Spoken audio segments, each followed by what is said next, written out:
gang violence and other kind of violence.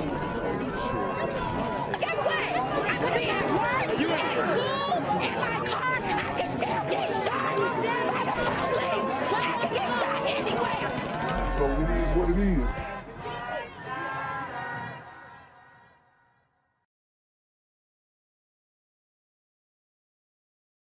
What's good, Shadow Realm? It's your boy Jenquavius Jackson, and y'all already know I'm demonetized and shadow banned in this bitch. So if you want to contribute, go to the Cash App, the PayPal, the GoFundMe, or join the Patreon. Also, don't forget to visit the merch store for all your favorite BGZM News 17 gear, including our exclusive Trump is a Blood t-shirt. Go fast before they sell out. They are already flying off the shelves, no cap. And remember, these super gremlins are on demon time. Yo, what's good, BGZM News 17 family? I'm at the corner of Jesse Jackson and Marcus Garvey, and I got some bad news for you. As you can see, I lost my job. I'm out here living in cardboard boxes outside of boarded up vacant homes. YouTube said I'm done getting money out here in these streets. They even took my funky ass suit. So anything right now would help. So go ahead and hit that Cash App, hit that PayPal, hit that GoFundMe. Hell, cop the merch. Or if you want to make the long-term commitment to the Jenquavius Jackson Fund, join the Patreon so that I can continue to put out top-notch content each and every day. Also, check out the Rumble, where there is absolutely no censorship. Link in the description box below. Hey, yo, ain't that nigga Jenquavius? Yo, I recognize. No, that's not me no more. Hey, yo, run your pop. Y'all tell me what they say. Do the opposite of Antonio Brown and take all What your more do you want from me? In the shooting of a McDonald's worker after an alleged argument over French fries. Police say two people are under arrest. 20-year-old Michael Morgan is charged with attempted murder. His 18-year-old girlfriend is accused of criminal possession of a weapon for hiding the gun. Sources say Morgan was FaceTiming with his mother on Monday while she was in a Bed-Stuy restaurant. She complained to the worker that her French fries were cold. Wow. So y'all see what happened. Mama called her son husband to pull up to the McDonald's and air it out because her French fries was cold. And, you know, obviously we're going to hold this super gremlin accountable, but we got to hold these mothers accountable. That's why, this is exactly why we got to start locking some of these sisters up for raising these demon seeds. I can understand if she didn't have nothing to do with it, didn't know what he was doing. But she here on FaceTime instigating the whole situation. Baby, they ain't get my fries right. And they talking about this and they talking about, like, come on. We all know it. We all seen it. Don't act like you have not seen it. Now, your son done threw his life away. You got a man killed. The girlfriend is arrested. Your son's girlfriend's arrested because she aided and abetted in, you know, tampering with the evidence. And now, who you got left with you? We're told Morgan went to the restaurant and got into an argument with the worker that spilled outside. Morgan is accused of shooting the man in the neck. He remains in critical condition. Wow. New details: an attempted murder charge has now been filed against a 20-year-old man accused of shooting a McDonald's employee in Brooklyn after a dispute over cold French fries. Police say 23-year-old, the worker, got into an argument with Michael Morgan's mother at the restaurant in Bed-Stuy on Monday night. They say she called her son and he confronted the worker. Police say Morgan later saw the worker outside, took out a 9mm handgun from his girlfriend, 18-year-old Camelia Dunlop, and shot him. Wow. The worker now in critical condition. Dunlop charged. So the girlfriend passed him the hammer. Charged with criminal possession of a weapon. And guys, I just want to make the point that this is very similar to the situation where that little super gremlin was fighting the black police officers in the subway, the woman was helping him commit these crimes. You have and this is why the women advocate so hard for the super gremlins, and they support these organizations that are frauds like BLM. It's because they are accomplices. Police say a McDonald's employee was shot by the son of a customer who was served cold French fries. This wasn't the first attack on a fast food employee this year, and some are concerned about workplace safety in the city. CBS 2's Alicia Reed live tonight in Bed-Stuy with more. Alicia. Good evening, Maurice and Christine. The victim remains in critical condition here tonight, but while the suspect is in custody, there's still a lot of concern surrounding the safety of fast food employees.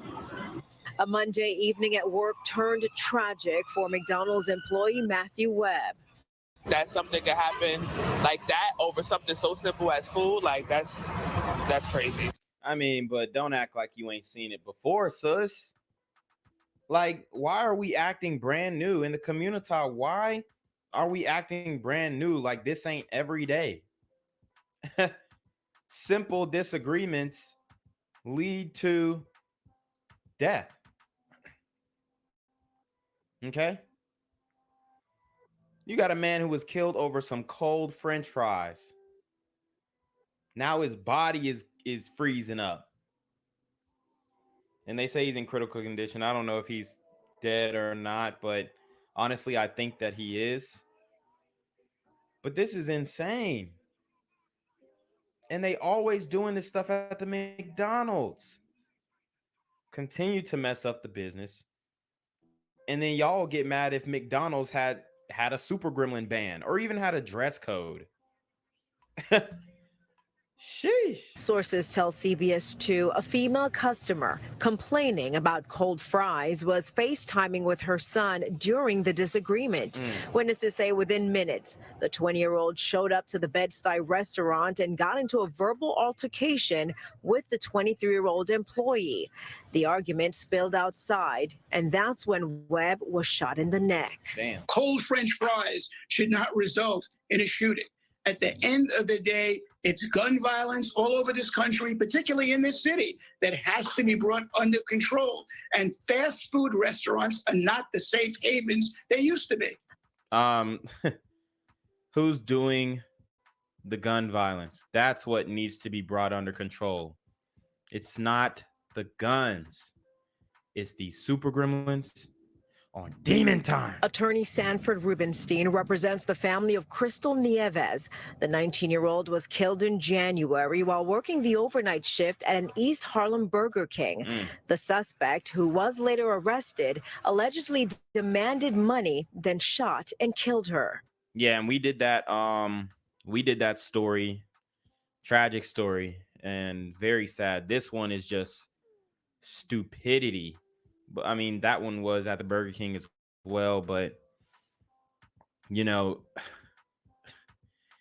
it's getting bad, y'all. I mean, it's been bad, but it's getting even worse. Her family is not doing well. It's a tragedy they will never get over. There have been other attacks against fast food workers this year. In March, an East Harlem McDonald's employee was stabbed multiple times with a box cutter while trying to break up a fight. And in July, 3 women violently attacked Bell Fries workers with glass bottles when told extra dipping sauce would cost them less than $2. Fast food and other establishments. And I ain't gonna lie, that dipping sauce was taxed. I mean, $175. That's a can of Coke. For dipping sauce, it's gonna come in a small ramekin. And then 3 for $4.25. Look, they're taxing. They're definitely taxing. Fast food employees in other establishments have been on edge. That's why I don't want to work at night. So I told my boss, if you want to pay me like $100 per hour, I'm not gonna work because it's crazy. Sources Sources say the suspect in this case has at least a dozen prior arrests, and charges are currently pending. His mother will not be facing any charges. Live from Brookdale. What? See, that's that BS. Lock Ma Dukes up too, because she agitated the situation. Hospital. Alicia Reed, CBS 2 News. Alicia, thanks. Another case of gun insanity in New York City. This time, a 23-year-old McDonald's worker in Brooklyn shot after an argument with a customer. Police say he was shot near the restaurant in Bed-Stuy. Eyewitness News reporter Kimberly Richardson is live at Brookdale Hospital where that victim was taken. Kim. Well, Liz, that 23-year-old young man, he is in grave condition here at the hospital. Relatives breaking down outside after getting that news. One man told me he was going to pray as police try and sort out.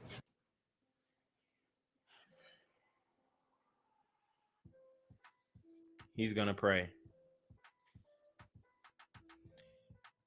How long do y'all think these grandmas have been praying for the community? Just take a guess. 100, 110, 150 years, 400 years.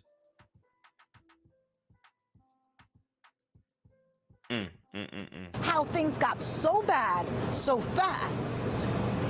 I left at like 5 o'clock and it was so quiet. A much different situation. Roughly 2 hours later, a heated argument inside this McDonald's in Bed-Stuy, gunfire outside. Now, one worker from the fast food restaurant on Fulton Street is here at Brookdale Hospital in critical condition. The violence, police say, unfolded after a customer, a 40-year-old woman, got upset because her food was cold. With all the things we have to worry about now, they're fighting about French fries. What does she mean by there? Run it back. Got upset because her food was cold. With all the things we have to worry about now, they're fighting about French fries. When the customer started complaining around 7 Monday night, that 23-year-old employee, a man, was behind the counter. I don't know. That sounded like a microaggression when she said there. Ugh. Just hit me. It was a hard R on the there. The woman was FaceTiming with her 20-year-old son. He saw what was happening and came to the restaurant. Things escalated between the two men and spilled outside. Once here across the street, police say the customer's son pulled out a gun and shot the victim, striking him in the neck. Over small, petty things, that's really sad. You know, vigilante justice over something so small. She called that vigilante justice? Is that what you think justice is? I don't agree with that. The victim's family and friends gathered at the hospital, but were too upset to talk. And everything is, I'm going to shoot you, I'm going to stab you, I'm going to kill you. No more talking. And police did arrest that customer and her son. At this hour, they have not yet been charged. McDonald's employee in Brooklyn over the fight over cold French fries has just been charged with a murder from nearly 2 years ago.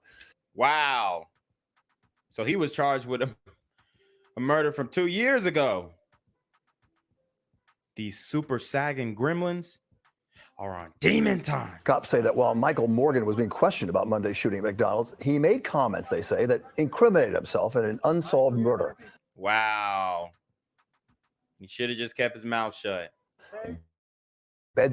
Monday, you'll recall, cops say Morgan shot a fast food worker near the restaurant. That employee, now in critical condition still. The deadly shooting 2 years ago, just 6 blocks from this week's shooting. I'm here on the corner of MLK and Medgar Evers, and it's a very tranquil scene compared to just a couple hours ago where a drive-by shooting just took place. Excuse me. I'm getting live updates as we speak. I've just been updated to the amount of casualties from this drive-by shooting, and I'm getting reports that 2 people were actually declared deceased and 27 others were shot and injured but are in stable condition.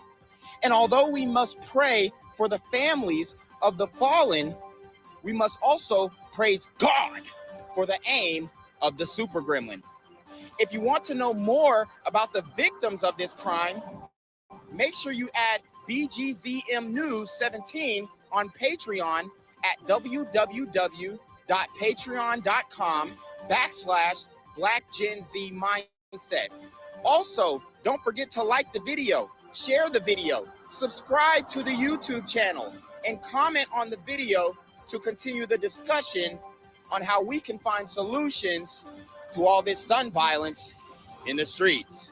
For more hard-hitting news coverage from the community, by the community, I'm Jenquavius Jackson, here live, reporting from Atlanta, Georgia, BGZM News 17.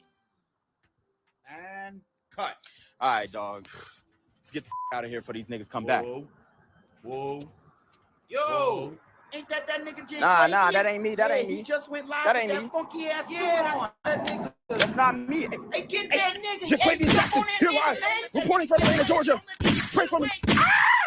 All right, guys. So we're going to get two mothers' perspectives on this shooting. The mother of the McDonald's worker who was shot over the cold French fries. We're going to read an article about her. Then we're going to read an article about the suspect who already had a prior murder charge. And y'all best believe that mama knew that he was a killer. Okay. And that's exactly why she called him. All right. Because she felt disrespected. Okay. So let's get into this article. The mother of the McDonald's worker who was shot in the neck in a dispute over cold French fries told the Post Wednesday she hasn't been able to get any rest as her young son battles to stay alive. I'm really not ready for this, the mom, who didn't share her name, said at Brooklyn's Brookdale Hospital, where her son Matthew Jeremiah Webb has been in critical condition since the shooting Monday evening. I'm just going back and forth with so many flashes in my mind. My mind is not stable. Webb's mother said she thinks she needs more stronger family around me as she prays for her son, 23, and waits for updates. At the hospital Wednesday morning, the distraught mom asked a pastor to pray with her son in the hospital room. I barely get any rest. I'm so tired. I need to call somebody, said the mom. She declined to update the Post on the condition of her son, but police said he remained in critical condition as of Wednesday morning. Webb was working in the McDonald's at 1531 Fulton Street in Bed-Stuy Monday when he was allegedly shot by Michael Morgan, 20, around 7 p.m. on the sidewalk outside the chain. And I can guarantee that Michael Morgan has more than just two bodies, okay? Here are images of, I guess, people that knew him, very upset, relatives and friends of Matthew Webb. Morgan, 20, was charged late Tuesday with attempted murder and criminal possession of a weapon, authorities said. Camelia Dunlap, 18, Morgan's girlfriend, was charged with 2 counts of criminal possession of a weapon after she admitted to cops she handed her boo the gun, law enforcement sources said. And I guarantee she used that term as well. The alleged shooter came to the McDonald's after his mother, Lisa Fulmore, got in a tiff with Webb after she was served cold fries. Okay. Fulmore began hassling workers over the fries, and when they laughed at her for asking to speak to a manager, her son stormed into the restaurant. In the mother's defense, she told the Post in an exclusive interview. At some point, Webb went outside of the restaurant and was then allegedly shot by Morgan. Let's see. My son is just saying that he got to do what he got to do. And the victim came after him, and whatever happened, happened. And that is your lovely mother right there. Law enforcement sources noted the victim had no prior arrests, and there is no indication he was carrying a weapon when he was shot. Morgan has been previously arrested several times, including for grand larceny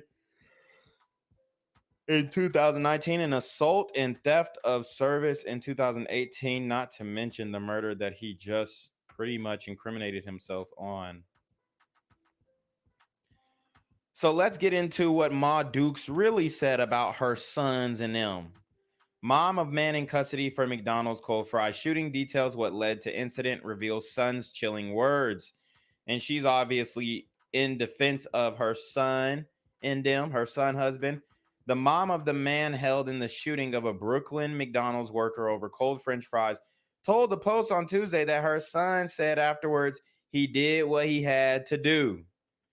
So when y'all watch my intro and that guy at the end says it is what it is, like that's really how they feel about it. They don't care. Lisa Fulmore, 40, revealed her 20-year-old son's chilling comments while describing exactly what led up to Monday night's shooting that left a 23-year-old fast food employee clinging to life. I talked to my son with the cops. My son is just saying that he got to do what he got to do, and the victim came after him, and whatever happened, happened, she said. The mom of 3 boys said the incident unfolded after she ordered McDonald's. Oh, God, she has 2 other boys? Oh, wow. Well, safe to say that they are not going to be able to get over this, especially with their big brother being in prison or whatever brother. I don't know if he's the oldest or the youngest, but it doesn't look good for them the way that older bro ended up turning out. The mom of 3 boys said the incident unfolded after she ordered McDonald's on her mobile app and went to the Bedford-Stuyvesant eatery around 7 p.m. to pick up her food, which included fries. The fries were cold, Fulmore said. I asked the girl to change the French fries because the fries was cold. She went to the French fry machine for maybe 10 seconds and brought back fries. So I thought they were new fries, so I had left. So I tasted the fries, and after I got to the third one, it was a cold fry still. So I went back to take the food back. I asked her, why would she give me the same fries and just put 1 or 2 on top to make me think you gave me new fries? She started laughing, and all of them started laughing, acting like it's funny. Okay, so she was embarrassed. She was hurt. I was like, what's funny? I paid for food, and I should get what I asked for. They laughed at me. This is what I will say. Very poor customer service. It's not a death sentence, but when you're dealing with black people, you laugh in their face and embarrass them. And I mean, in high school, you'll just get beat up or you'll have to fight. You'll have to run the fade. In real life, they coming back and spinning the block. Okay. One of them was like, all of this over fries. So now I'm arguing with them back and forth. The boy where they cook the food at was like, you got all this food in your teeth. Fulmore recalled, wow, referring to the worker who was later shot. So I say, you want to take it out? You're saying I got all this food in my teeth. You want to take it out? What type of mother speaks like this? Fulmore said she asked to speak to their boss, and the worker said the manager has stepped out. Everybody started laughing again, she said. This is when I was on the phone with my son. I was like, they in this McDonald's playing with me. I was like, I got kids their age. I'm not going to sit here and keep arguing with these little kids. He was like, I'm coming down the block. Woo! I was like, all right. Then I told him, no, don't come to McDonald's because I don't want you to get in trouble, the mom said. So this kind of shows me that she already knew he was a killer, but her son was already at the restaurant. Dang, that man is fast. That man ran a 4 flat to catch this body. He was like, I'm coming in. So he came in. He heard them saying stuff to me. So he was like, you all got to back off my mother. My son came outside to the boy in the back, she said, referring to the worker who was later shot. The employee didn't exit the restaurant at that point, and Fulmore said she then told her son to just leave because I don't want him to get in trouble. So I'm thinking my son was gone, she said. I'm thinking it was over because my son left the store. Then 10 or 15 more minutes later, the male worker came over to Fulmore asking, where your son at? The mom said. Oh, wow. So it looks like he was, wow. It looks like he was ready to buck. She said she told him her son had left and to mind his own business. But he went looking for my son, she said. The next thing you know, maybe like 15 minutes later, you hear a gunshot. So I ran to the door. I said, who's shooting? She said, someone replied, your son. Lord have mercy. She knew who was shooting.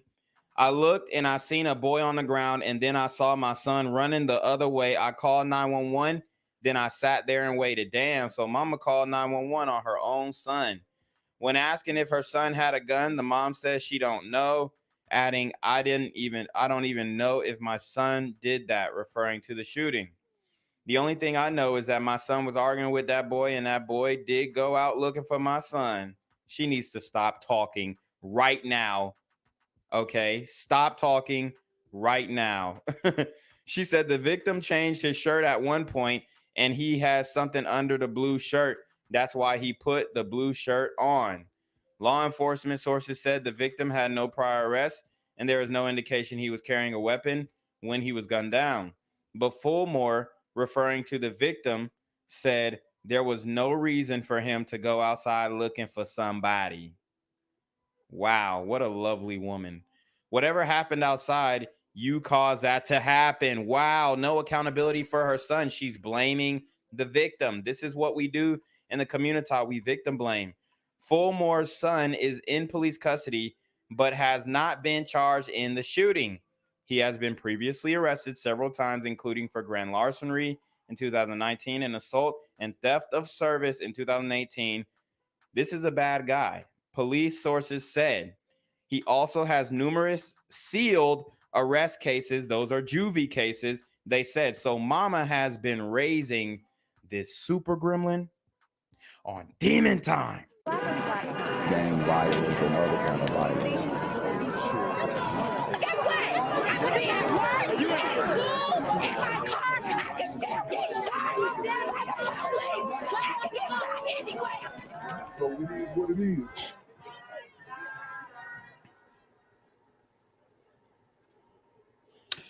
What's good, Shadow Realm? It's a Black Gen Z mindset. Make sure you go ahead and like, comment, share, subscribe, and let's get into the video.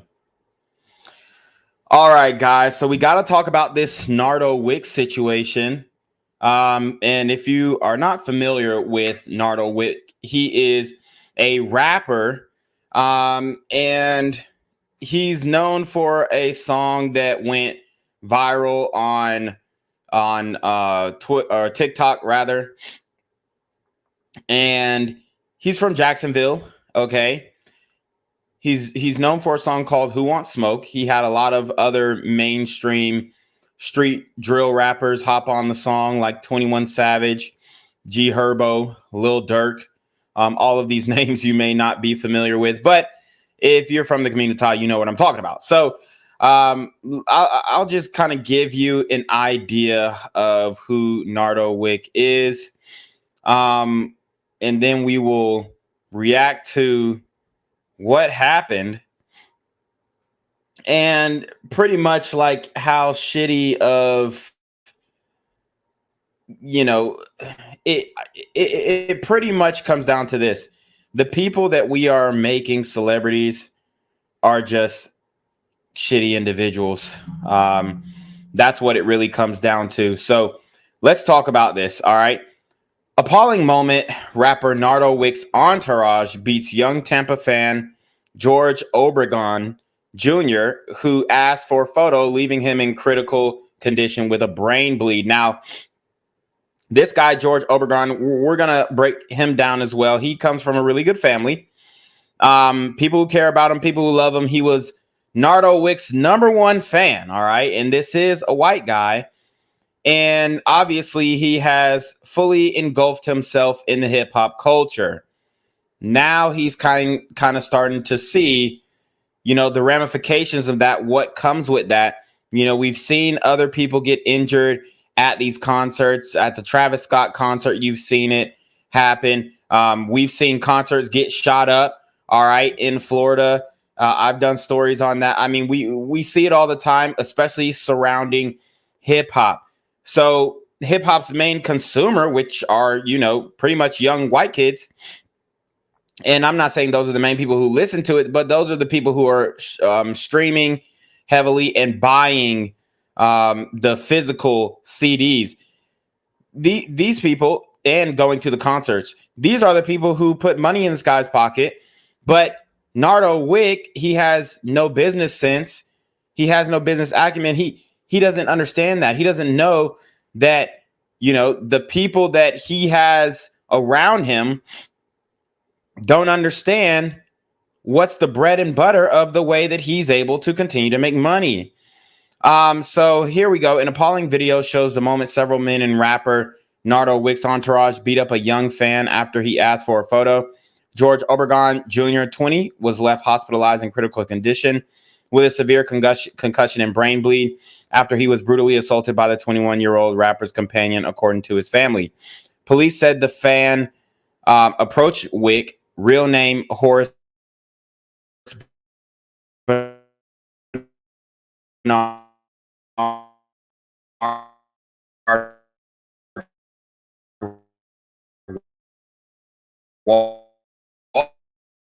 Walls the third at about 1:15. Is sucker punched by one of the men, causing him to hit a brick wall. As Obregon appears too shocked or hurt to move, another member of Wick's entourage punches him again several times as Wick tells the man to chill.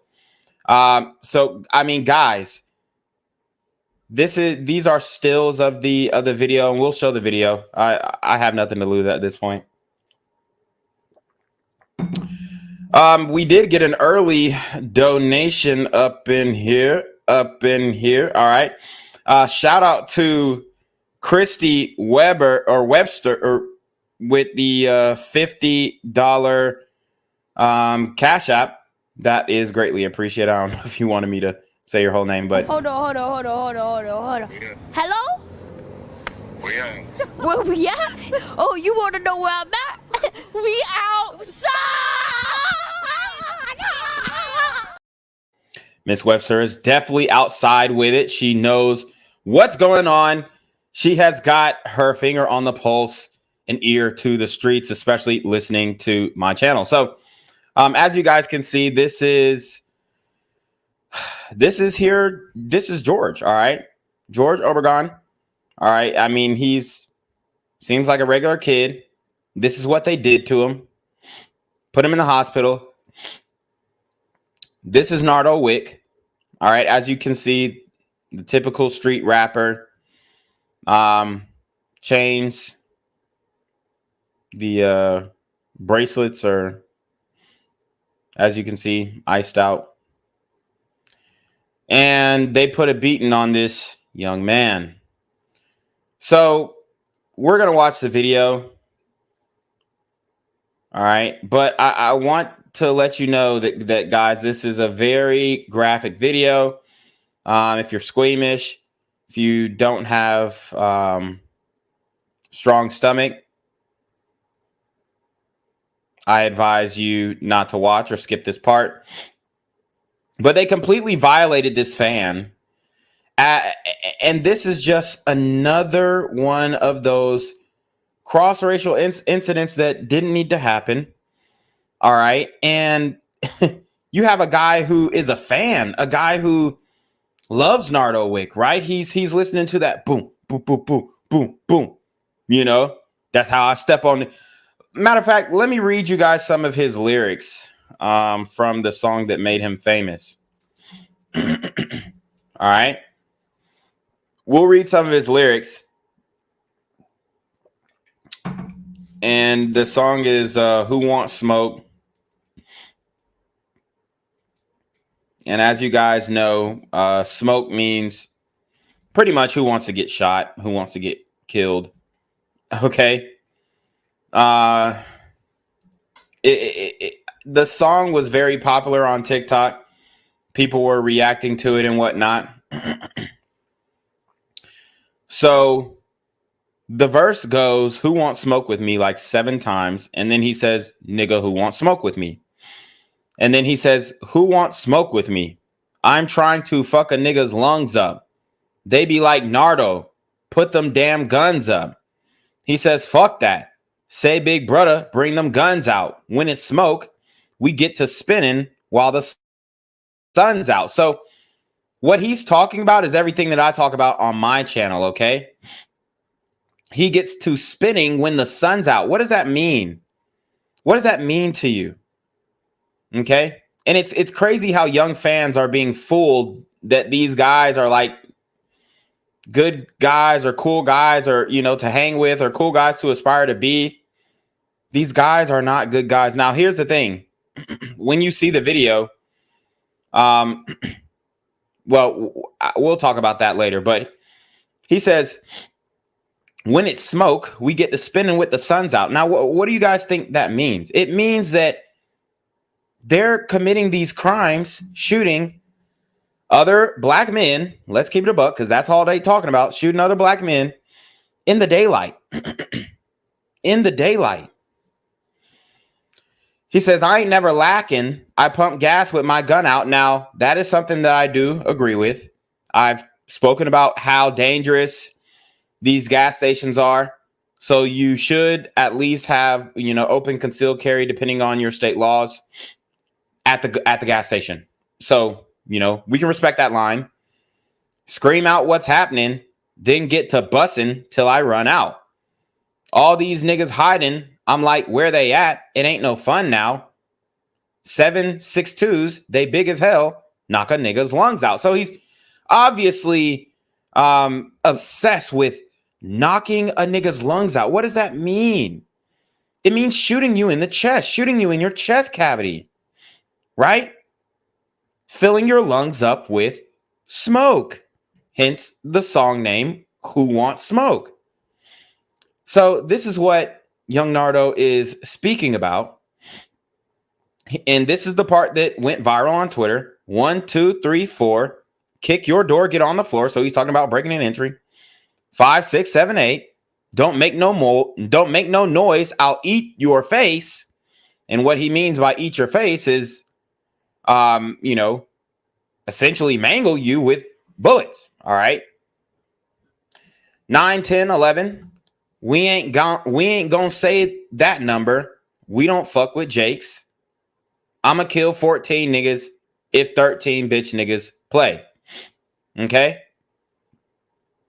And then he says, I think my Draco might be gay. Why? Because he blowing niggas. That's a pause moment. I just got a brand new lolly. That's a 4 nickel. Call me Nardo. Yes, man. I don't know niggas. You could send your best man. You gonna lose your best hitter. All right. And it goes on and on.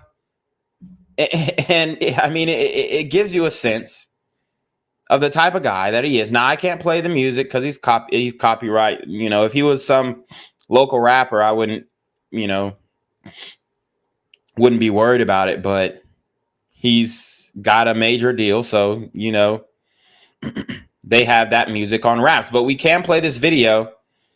And this video is telling of the kind of guy he is and then the kind of guy his entourage is. Now, although he was rapping all that shoot 'em up, you know, bang, bang shit, I don't believe him. All right. I think Nardo Wick is essentially a poser. I think he's a faker. You know, has he ran into somebody's house before? Maybe when he was a kid. Right? Maybe ran into someone's abandoned house and nobody was there. And, you know, he thought he was doing shit because he kicked the door in. I don't believe that he was really in the streets like that.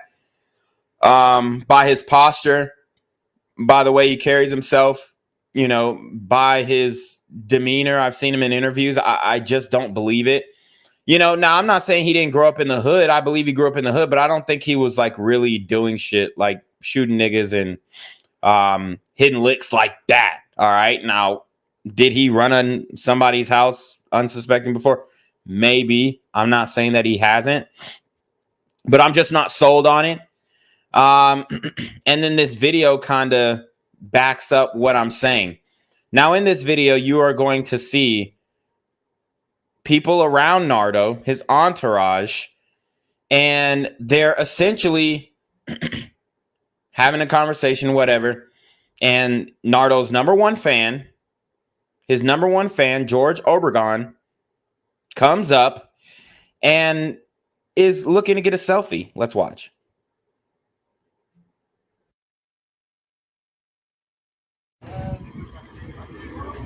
What are you? So as you guys can see, I had to stop it right there. But let's run it back really quickly. So as you guys can see, there is a guy. Well, let me find a better video because this one, I don't know why they keep stopping it. So let me go to this video. It's a little better for the beginning, but then there's like 21 or it'll be like 11 more seconds at the end. Give me 1 second. All right, got it. All right, so here's the video. It's way more clear. So you see this guy running up. This is part of Nardo's entourage. These guys are part of Nardo's entourage as well. Now, what they're claiming is this is security. This is security. No, this is not securities. These are just the homies. Okay, they're rolling with him and they're trying to act hard. They're trying to act like they'll crash out for Nardo. All right. So as you can see, here's the fan. Here's the white boy fan. Here's Entourage 1. Then you have Entourage 2 running up. And he has what appears to be a Pooh Shiesty mask. Pooh Shiesty mask. Pooh Shiesty mask. All right. Boom. So they sucker punch the fan. Look how they do this. I mean, it's absolutely ridiculous. Sucker punched him. These guys are cowards, man. So just watching the slow motion, boom, he's turned all the way around. Security, or not security, entourage here, entourage there. And you have Nardo Wick back here, all right? Now watch. Let's keep watching. So he's knocked out right here, leaning against the wall. He's unconscious.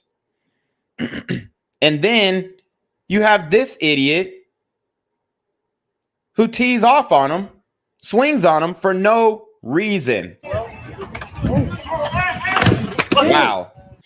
And then you can kind of see Nardo trying to stop it. That's why we got to play the longer version. Because apparently he tried to stop it, but by then it was too late. But this is how a lot of niggas are moving nowadays.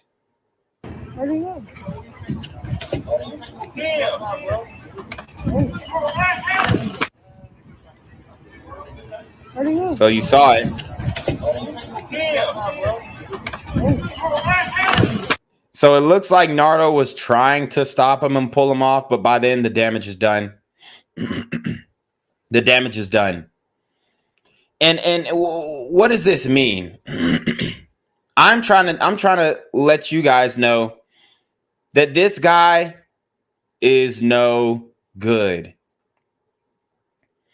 This guy Nardo Wick is no good, because here's the thing: a lot of people are like, man, Nardo ain't really want that to go down, da da da da. And then he put out a note statement on Instagram.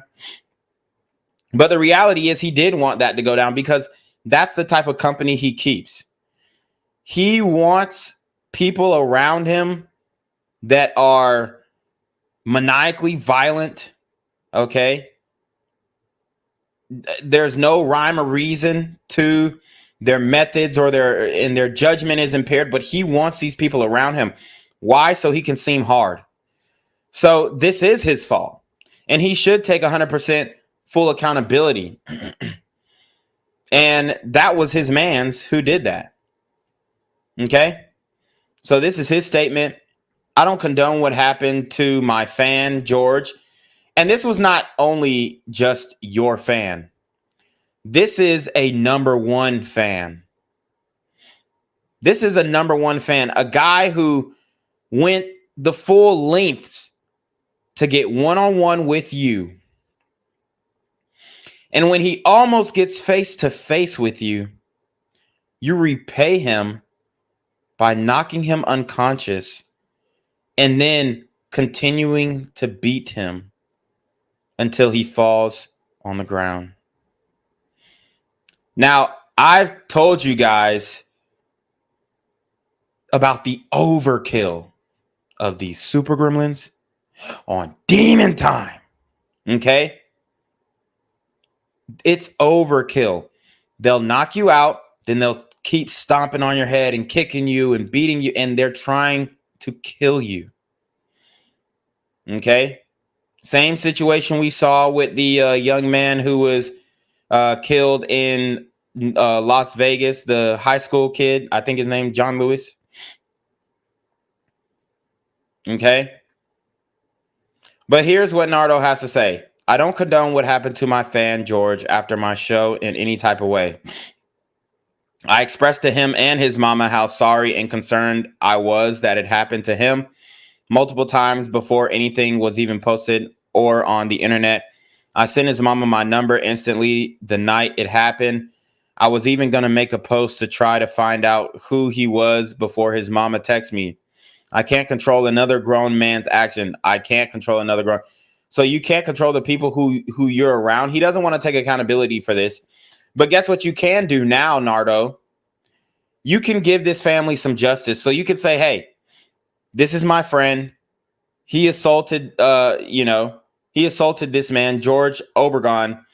And hopefully, George is able to get through this. But this is my guy. Here, police, this is his name. You can have him. That's what you could do. But he's not going to do that. He goes on to say, I can't control another grown man's actions. I ain't know that was going to happen.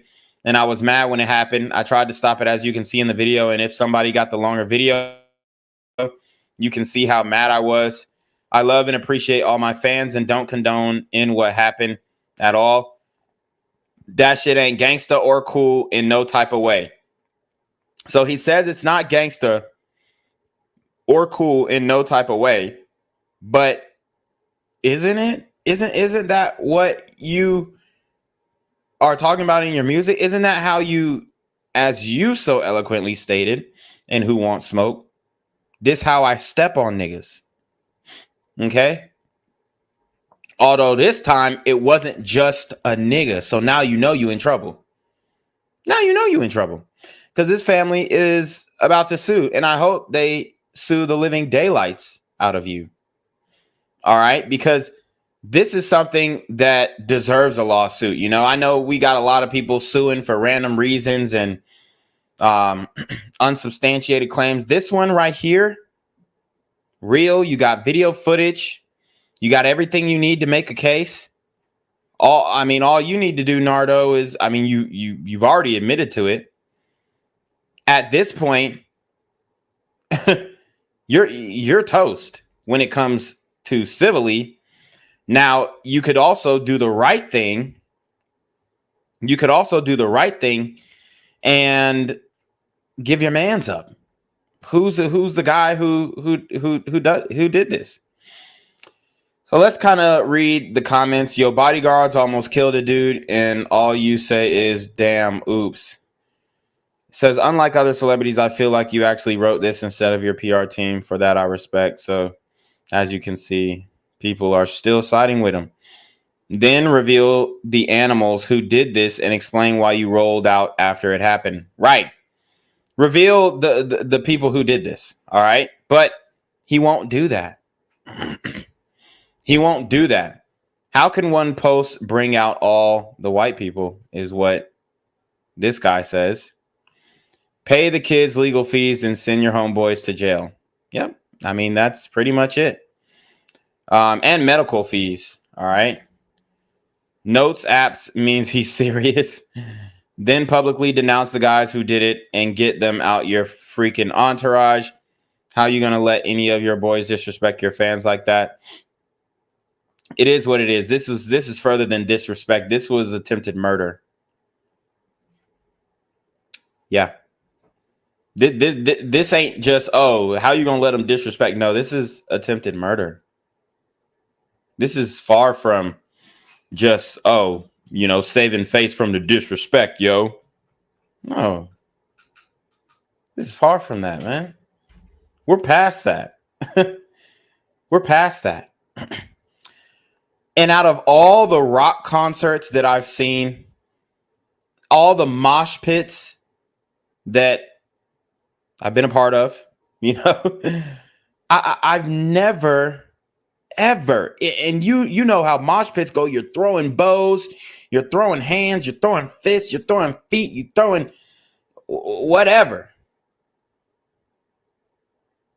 I've never seen anybody this seriously injured except at a rap concert.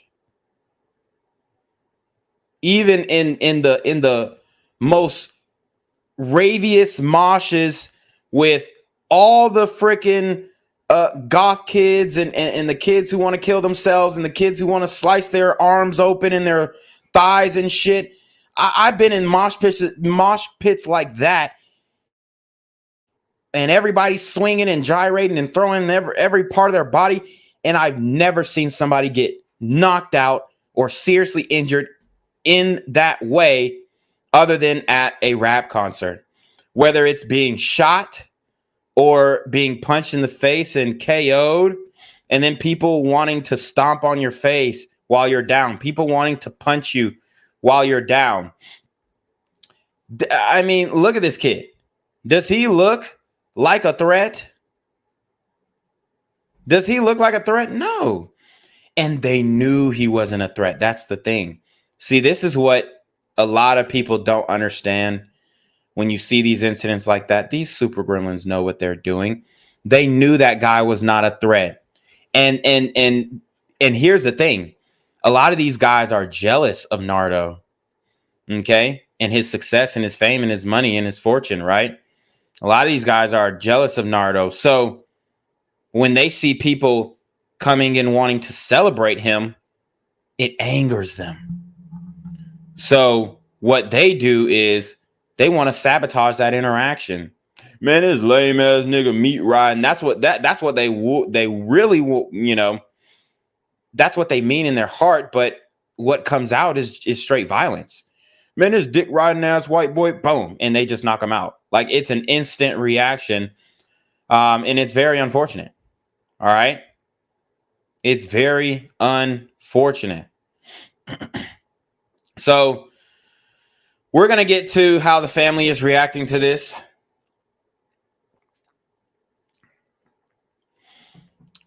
We're gonna break down how the family is reacting to this. Man, they're in a very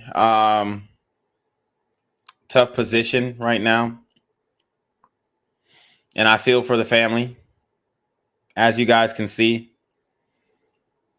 I personally, I would say refrain from going to any rap concerts. I would say that right now, and I would stand on that. Refrain from going to rap concerts. Refrain from large gatherings with these super gremlins. But as you can see, the mother has posted.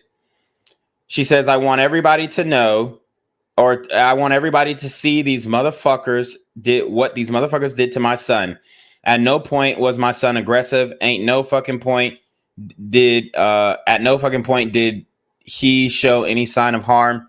My son wanted a stupid fucking picture with his favorite artist, and this is what he gets. I am sick to my stomach to think about how this could have turned out. Please help me share this. Please, as a mother, I am begging you to help get justice for George Obregon Jr. Anyone who knows my son knows he is the sweetest and gentlest kid. No drugs, no alcohol, no gangs, no nothing. I am dying here. My fucking heart is hurting so bad. I am sick to my stomach. I can't stay quiet. So, as you guys can see, studied at North Greenville University, went to Wesley Chapel High School in Florida, you know, has a wide array of friends. Okay, as you can see, him embracing the Hispanic community. Played soccer, went to prom, went to parties just like anybody else. As you can see, seemed like a regular kid. Seemed like a regular kid. As you can see, big into the soccer.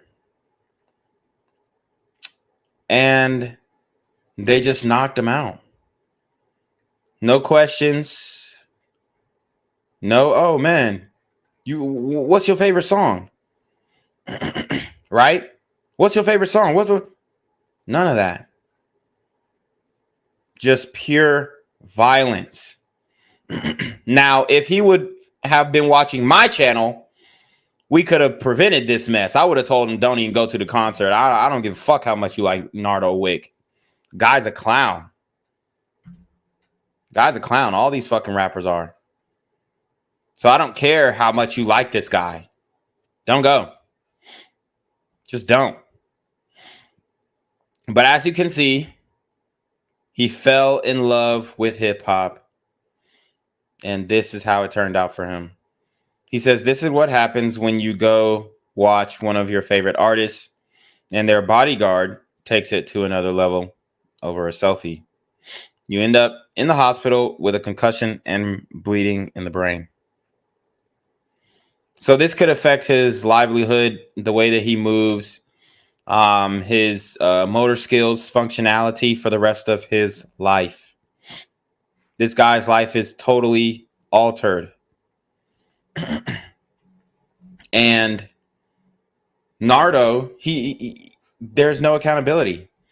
Y'all saw that lame ass statement that he gave. There's no accountability. Okay? And he got rocked. He got rocked. But he was trying to be a part of the culture. He was trying to fit in. But you have to understand, guys, you cannot fit in under any circumstances with these super gremlins on demon time. And I keep trying to implement this in your heads, guys, because I want you to be safe, honestly. It's bigger than just, oh, man, hip-hop is a foundation in the black community. You talk about hip-hop, it's bigger than that, bruh. Okay, because these guys are leading the criminal revolution. That's just the reality. These guys are inspiring your next mass shooter. And that's the facts. They talk about, I'm inciting violence. Jinquavius? Never that. I condemn it at all levels. At all levels. In all facets.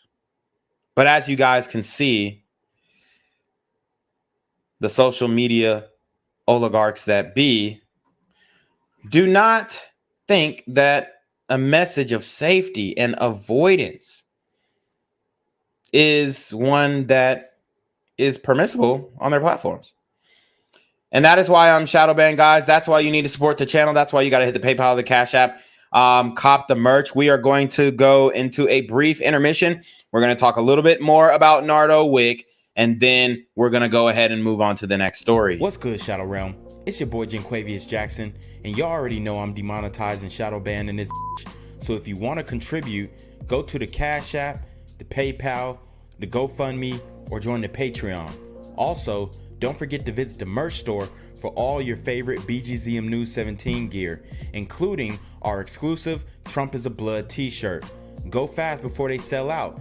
They are already flying off the shelves, no cap. And remember, these super gremlins are on demon time. All right, so I mean, I'm just gonna tell you right now, these guys are evil. Evil. And a lot of these kids, they don't want to believe it. They want to believe that, oh, well, you know, my favorite rappers is, I'm telling you right now, these guys are evil. And they don't care, but they really don't care about their fans. They really don't. Okay? They genuinely do not care about their fans, but they have to say it. They have to say it because it's politically correct, and they don't want to lose their money. They don't want to lose that revenue. They don't want to lose those people who show up to their shows, which are most of the time white kids, young white kids, okay? That's just the reality.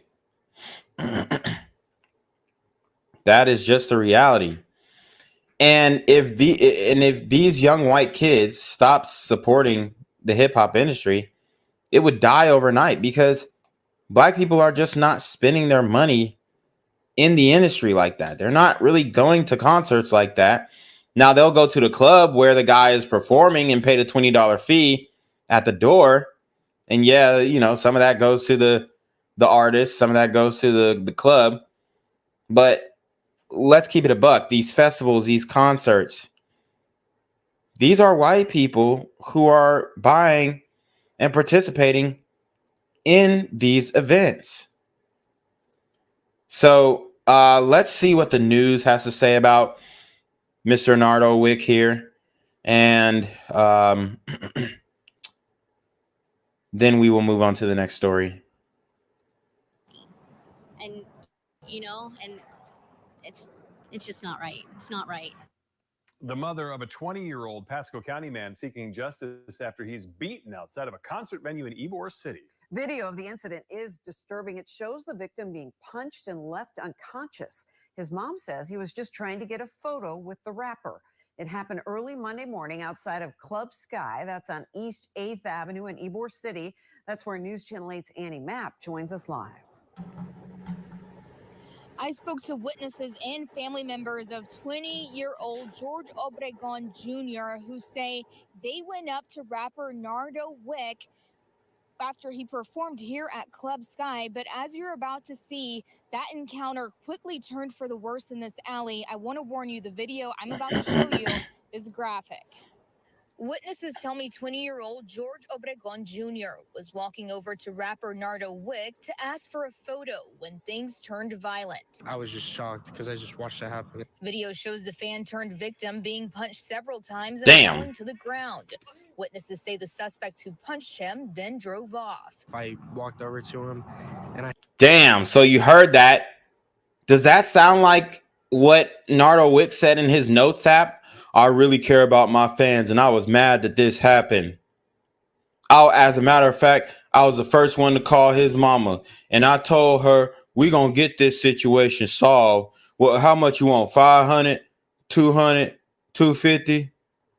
Does that sound like what he said in his notes app?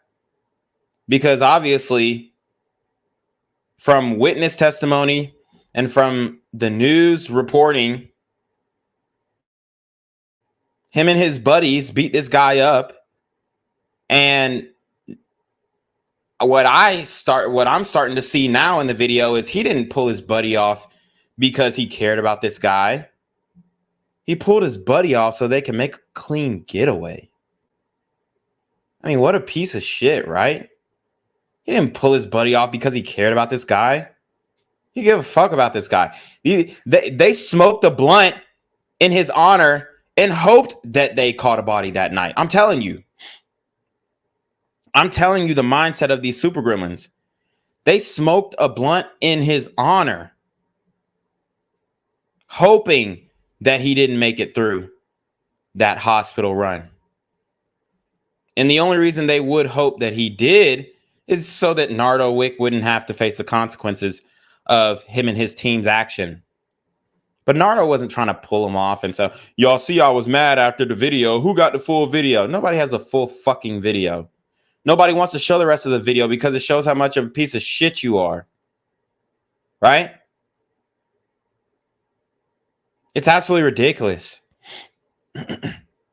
You beat the man unconscious and left him there to die.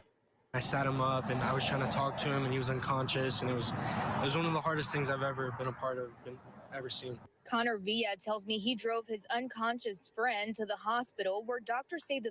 Now, I mean, this is just conflicting with everything that Nardo said. Hold on. I mean, I have to go back to the statement he put out. I can't condone what happened to my fan George after my show in any type of way.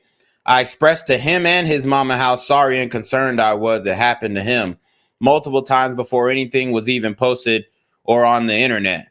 So at what time did you do this? Because obviously the family isn't happy with your full of shit apology. Obviously the family's not happy. You didn't provide them any closure. You didn't provide them any levity to what they're going through. You put out a dumbass notes app, an illiterate notes app statement that now I'm even questioning if you actually wrote. I mean, it's ridiculous. I sent his mama my number instantly the night it happened. I was even going to make a post to try to find out what he was or who he was before his mama texted me. So did you send his mama your number, or did his mama text you? Which one? Which one happened first? I can't control another grown man's actions, but you can control your own. So when your crew knocked old George here out, you could have sat him up. You could have got him some water, some ice. You could have talked to him. Hey, man, don't go to sleep. Don't go to sleep. Stay awake, bro. We got the ambulance coming right now. You could have called the police. You didn't do shit. You peeled off in your Lincoln Navigator. Like, dude, this guy doesn't give a fuck about his fans, man. This guy doesn't give a fuck, man. And y'all over here supporting him. These guys don't care about you, man. Stop giving them your money. Stop streaming their fucking shitty music. These guys don't give a damn. Okay? They're out for themselves.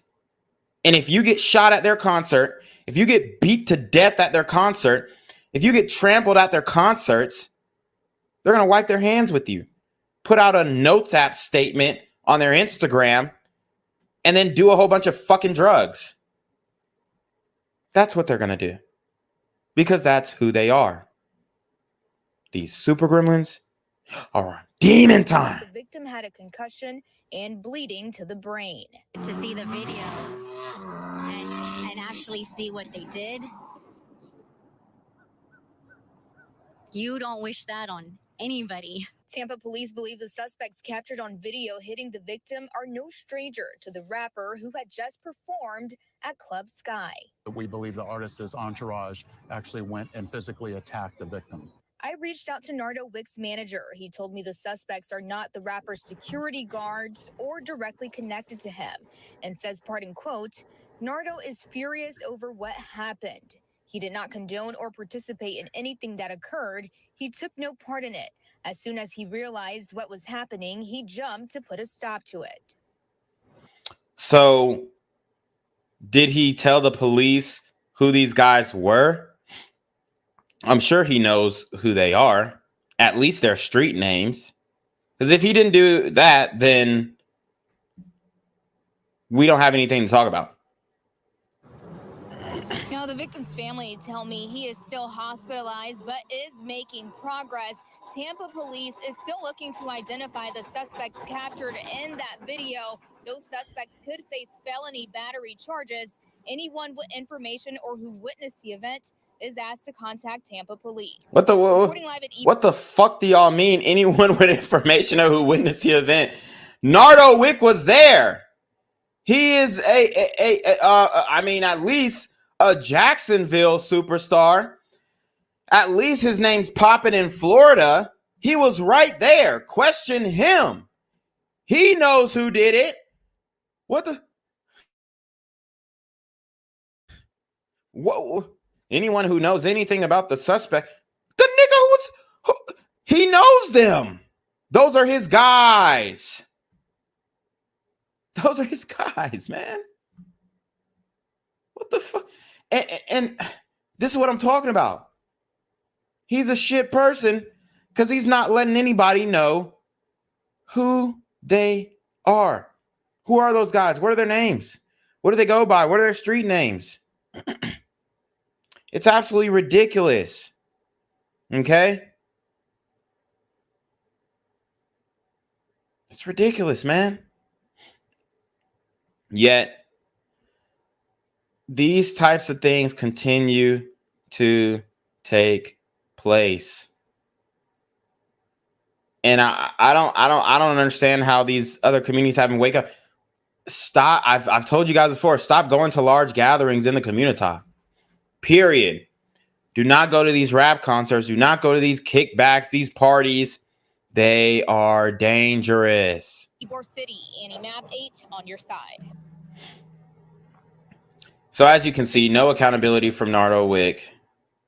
Obviously, he's a piece of shit. He's not coughing up the names of the guys who hit him. There are 2 guys who need to be arrested and charged with attempted murder. And Nardo Wick knows who they are. He knows their names. He knows their street names. He knows everything about them. And he ain't saying shit. Okay? He's not saying anything. So, this is the new normal.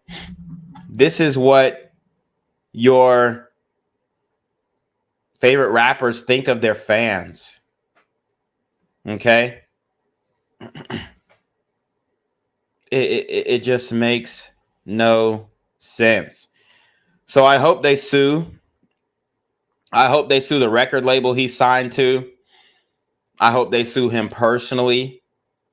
I hope those guys who hit George are criminally charged, because this can't be allowed. This type of stuff, it just can't be allowed. We can't stand for this. So the next story I have is a pretty crazy one. It comes from Raleigh, North Carolina.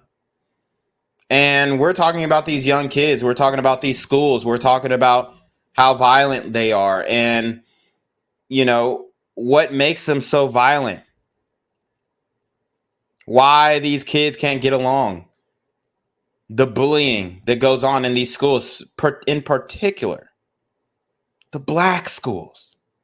I've told you guys before, the bullying that goes on in black schools, you can't compare to any other demographic. Ain't no way. Boy, ain't no way. There's literally no way. Okay? And it's crazy because these schools aren't doing much to stop it.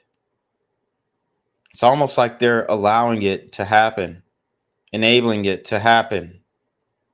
And there are warnings before, but the schools, they're just overlooking it. They're too worried about the trans indoctrination. They're too worried about getting that CRT curriculum into the schools, and the students and their well-being are being totally left behind. Yeah, that's right, Steve. Lauren, Delvin's family still didn't want to speak with us on camera today, just given where they are in the grieving process so soon since Delvin died. But they did confirm the 15-year-old's name, as you've already mentioned, and that balloon release scheduled in his honor tomorrow evening is still a go. Balloon release for the young brother here. This young man was stabbed to death. Stabbed to death at school. I mean, you can't get any worse than that, right? Just when you thought that the schools couldn't get any more dangerous, now you have a young man who was stabbed to death at school after participating in a fight. Show that photo that Delvin's mother shared with us earlier today of the boy who was killed after being stabbed in that fight in the gym in Southeast Raleigh Magnet High. Classes here at the high school canceled today, as you mentioned, canceled again tomorrow. That's to allow students and staff time to help process the tragedy. The district says those additional resources and counselors are being provided as well. As for the 16-year-old that was also stabbed in that fight yesterday, we have learned he is out of the hospital, continuing to recover. My colleague, Jamise Price, will have that update next here. Meantime, we reached out to Wake County DA Lauren Freeman, who said once probable cause is established, the law mandates that the 14-year-old that's currently in custody would have his murder case tried as an adult. Freeman. Let's work. Let's work. This is what we need. This is what we need. Try these super teen gremlins on demon time. As adults, punish them with a swift and heavy hand. That is the only cure to this. Because these super gremlins, they don't believe that there are consequences to their actions. As you guys know, I've been speaking on this for a long time. And I've been doing stories like this for, we're creeping up on four years now, almost half a decade. And it's the same thing over and over again. And in the past, on many occasions, these kids are not being punished. But in this case, it looks like, they're going to load it up with this one. So hopefully we can get some real justice. We'll see. And said a juvenile custody hearing for that suspect did take place today. Delvin's mother told me, meanwhile, off camera, that she does not know the suspect that's been charged in her son's death. She's never seen him before. Obviously, there's still a whole lot to follow here, both on the legal side and with the Wake County public school system. Top of the list, what were those circumstances leading up to this fight? Those details we are still working to nail down here, but obviously it's something we'll continue to follow here in the coming days as we speak with the contacts and family members that we've spoken with over the course of the last 24 hours. We're live in Raleigh. Sean Coffey, ABC 11, Eyewitness News. Woo! So just sending your kid off to school and he can get stabbed and beaten to death, and you still have people who oppose school choice. Yesterday at this time, it was breaking news as this was all happening at Southeast Raleigh High School. WRAL has confirmed now through a number of sources the victim is Devin Farrell. WRAL's Chelsea Donovan has been in touch with friends and family, and she joins us live from Raleigh. Chelsea. Absolutely. Friends and family tell me that Devin Farrell, the 15-year-old, was the student that was stabbed here at Southeast Raleigh High School. It is a school that today is closed for students due to that tragedy that happened yesterday mid-morning. And speaking with his friends and family, I'm told last night a small group gathered in his neighborhood here in Southeast Raleigh to honor his life through a balloon release. Now let's show you his picture. This is 15-year-old Devin Farrell. Raleigh police say he was stabbed yesterday and died from his injuries here at the school. Another student, a 16-year-old, was also injured and is hospitalized. Now, police say there was a fight involving several students, but they didn't give the exact number involved. Now, video we're showing you taken by students shows multiple perspectives of the fight, which seemed to have started outside the gym and then spilled inside, with students following the fight as it unfolded. Raleigh police have obtained a secure custody order for a 14-year-old juvenile suspect who is also a student here. I just got off the phone with District Attorney Lauren Freeman, who said a juvenile secure custody hearing is taking place today as the teen is accused of murder, and it is her intention, she anticipates, to transfer this case to Superior Court to try that 14-year-old as an adult. Now, last night, WRAL spoke with Sherelle McLaughlin. She is the mother of the student seen in those videos swinging a knife. She tells WRAL News her son was acting in self-defense. So you heard that. You heard that. The mother is defending her son who killed another kid. He was acting in self-defense.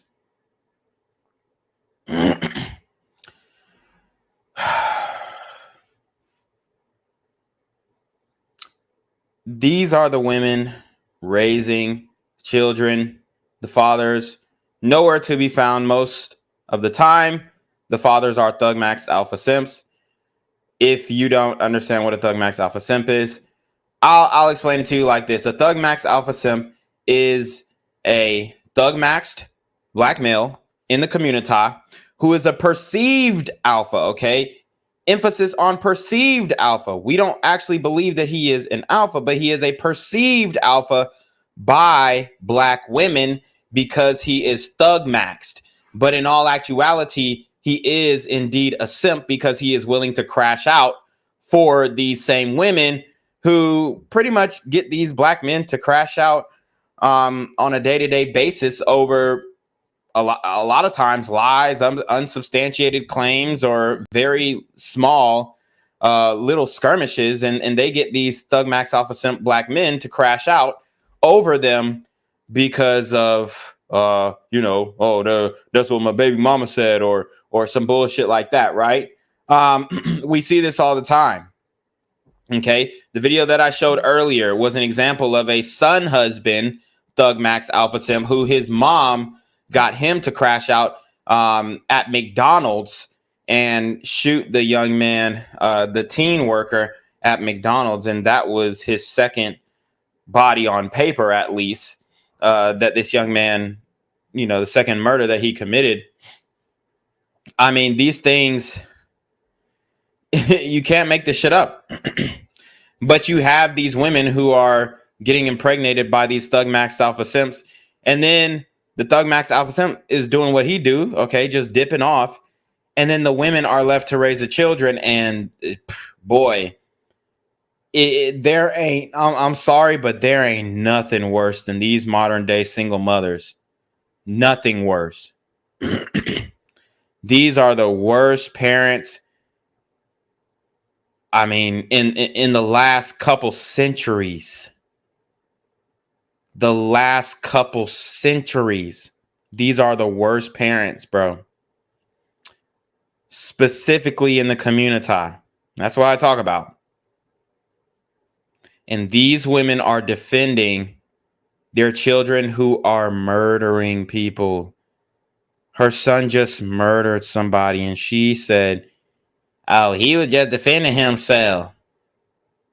In a fist fight, you bring a knife and you call that defending yourself? God, I mean, what does that say about her? She is a piece of work. She tells WRAL News her son was acting in self-defense and claimed he was simply concerned about his safety here at the school. Once again, Southeast Raleigh Magnet High School closed today for students. Grief counselors will be available as students return to class later this week. Of course, we'll be following this breaking news story and have updates on WRAL.com and in our later newscasts. We know you will. Chelsea Donovan reporting live from Southeast Raleigh High School. In less than an hour, the Wake County School Board is expected to talk about security measures. The board already had the discussion planned before the stabbing at Southeast Raleigh High.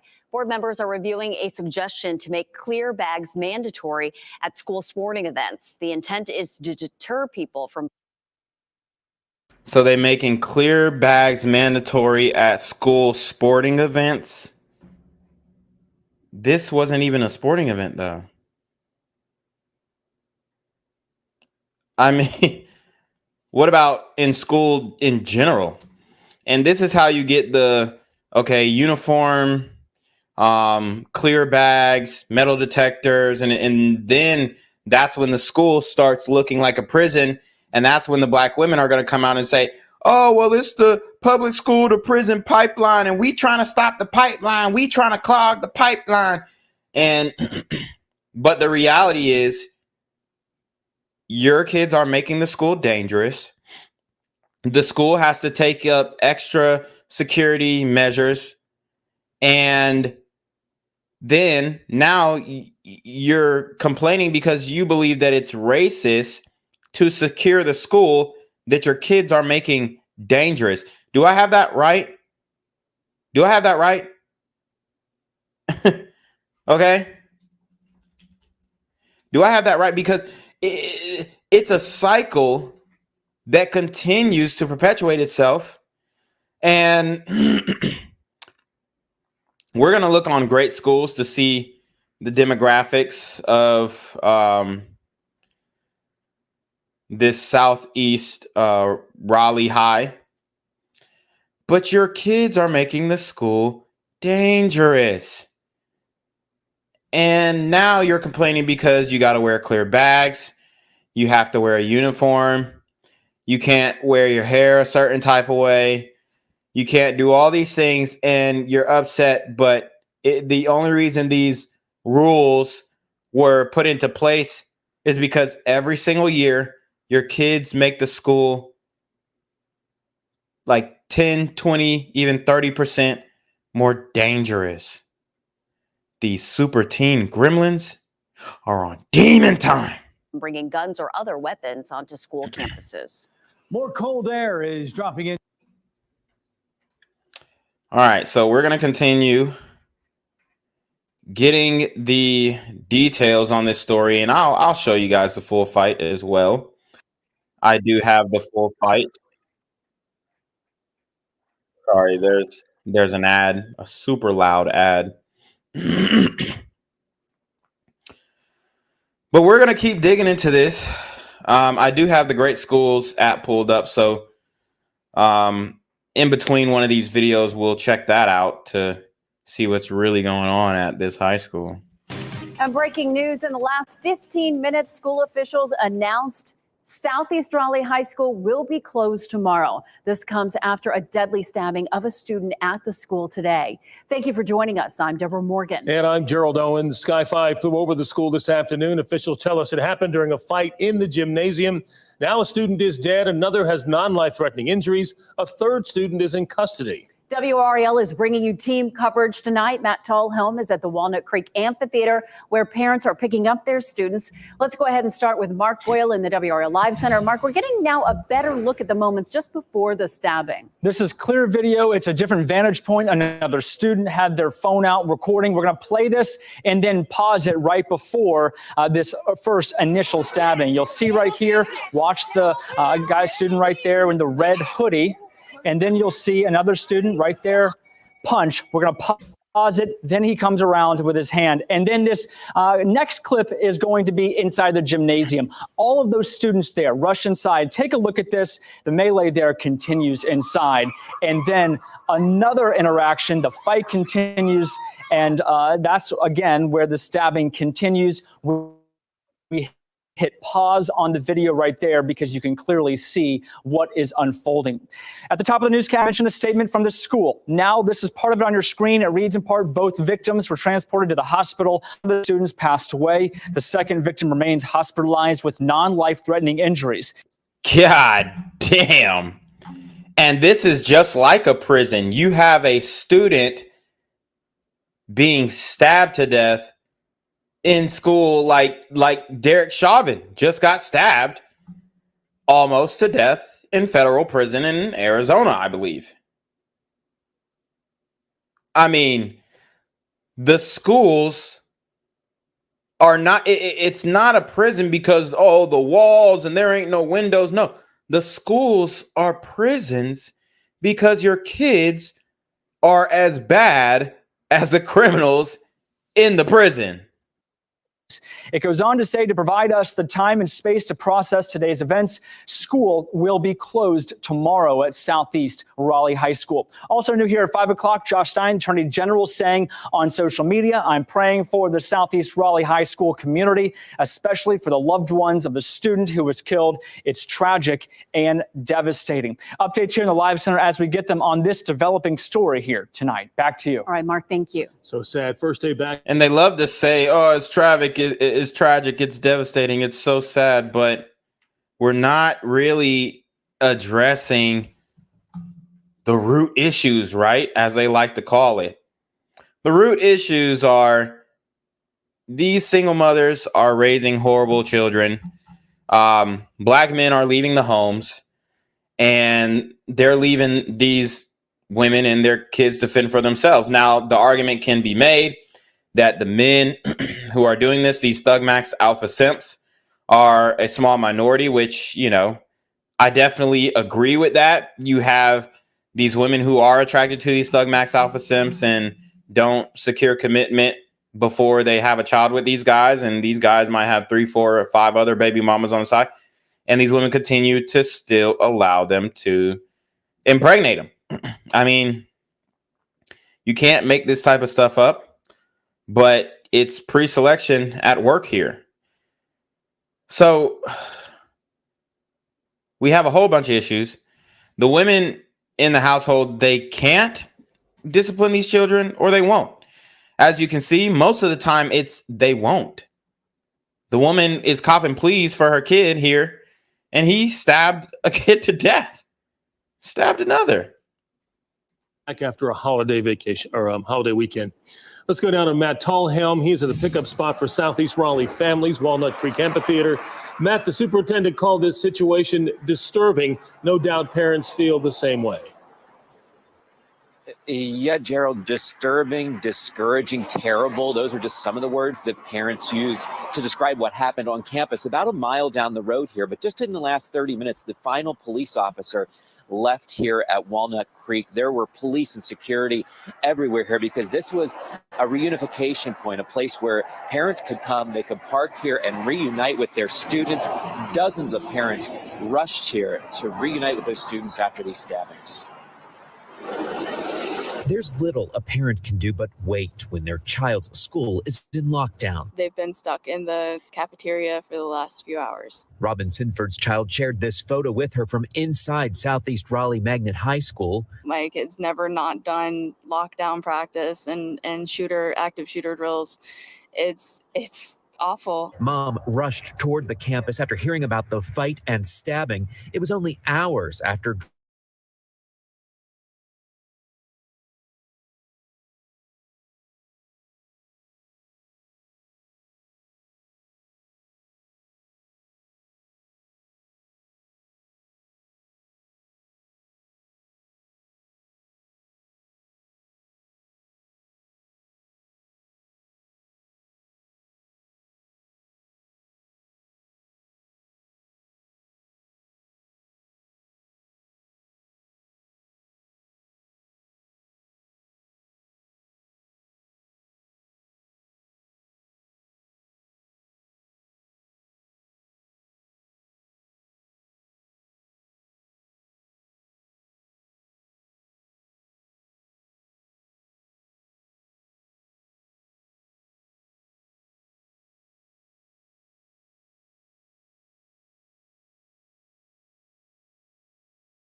And we're back, guys.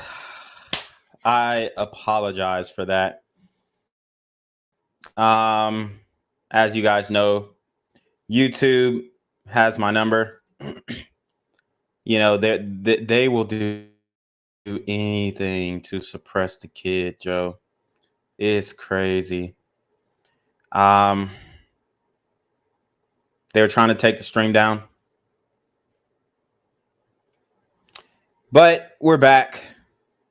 So I just got to pull up my tabs because I had everything lined up. All right. But we're going to get back into this.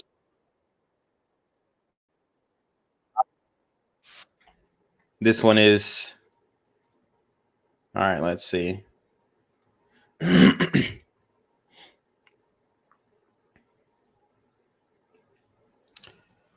All right, so we're back.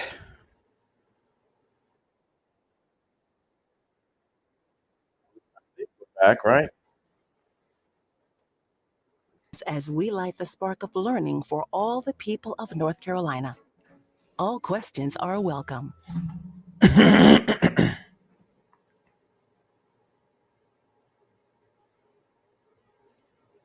All right, let's go back to where we were. From stab wounds and late last night. Hold on. Y'all getting sound from this Student was video? also hospitalized from stab wounds. And late last night, a 14-year-old boy was accused of murder. Video shows the 14-year-old Taekwon General Jr. wildly swinging a knife, striking two students, and then walking away from the fight. His parents tell WREL he had been bullied and was trying to protect himself. District Attorney Lauren Freeman says the teen had a secure custody hearing today. We then moved forward with scheduling what's known as a probable cause hearing. This is not a full-blown trial, but it is putting enough information before court to establish what happened. Under state law, 13, 14, and 15-year-olds can be charged with murder and transferred to adult court, which she anticipates. We continue to evaluate the evidence. Investigators continue to work on this case. Now, Delvin's family plans to honor him tomorrow night at 5 p.m. with a balloon release, in the Heritage Park Apartments. Now, we should mention just a few short hours ago, the Wake County School Board met specifically to talk about school safety. And joining us now to talk more on that aspect is WRAL's Chris Lovingood. Well, and Chelsea, the school board chair made sure to say at the beginning, the board's hearts and thoughts are with Southeast Raleigh-Magnet High. And after a brief moment of silence, board chair Lindsay McHaffey said that security and safety is the board's top priority. Now, she wouldn't elaborate on whether weapons detection systems or metal detectors are on the table, but did say there are some things the board has to keep confidential for the sake of keeping kids safe. Confidentiality and safety tactics is also something McHaffey says law enforcement has wanted. Now, as for the death of a student, school board member Tara Waters says this is pain every single one on the board is feeling. The level of grief, heartache, and pain that we are all experiencing is something that is going to take time to mend and come to terms with. But the work that we're going to do today and moving forward will help us to come to a place where we can ensure the safety of our students and our buildings. Board Chair Mahaffey also noted the district needs more social workers, counselors, and teachers. Social workers. So, I mean, if they genuinely believe that that is going to solve this issue, they're out of their damn minds. It's ridiculous. She says this need for more resources is a state and national issue, too. As for the public safety response, join us at 7 o'clock on WREL, when Matt Tallhelm will get that perspective from the head of the Wake County School Resource Officer.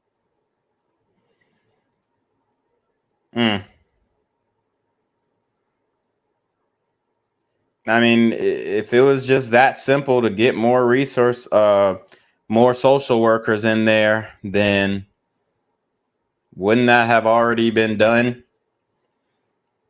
These social workers, I'm telling you, aren't gonna do anything.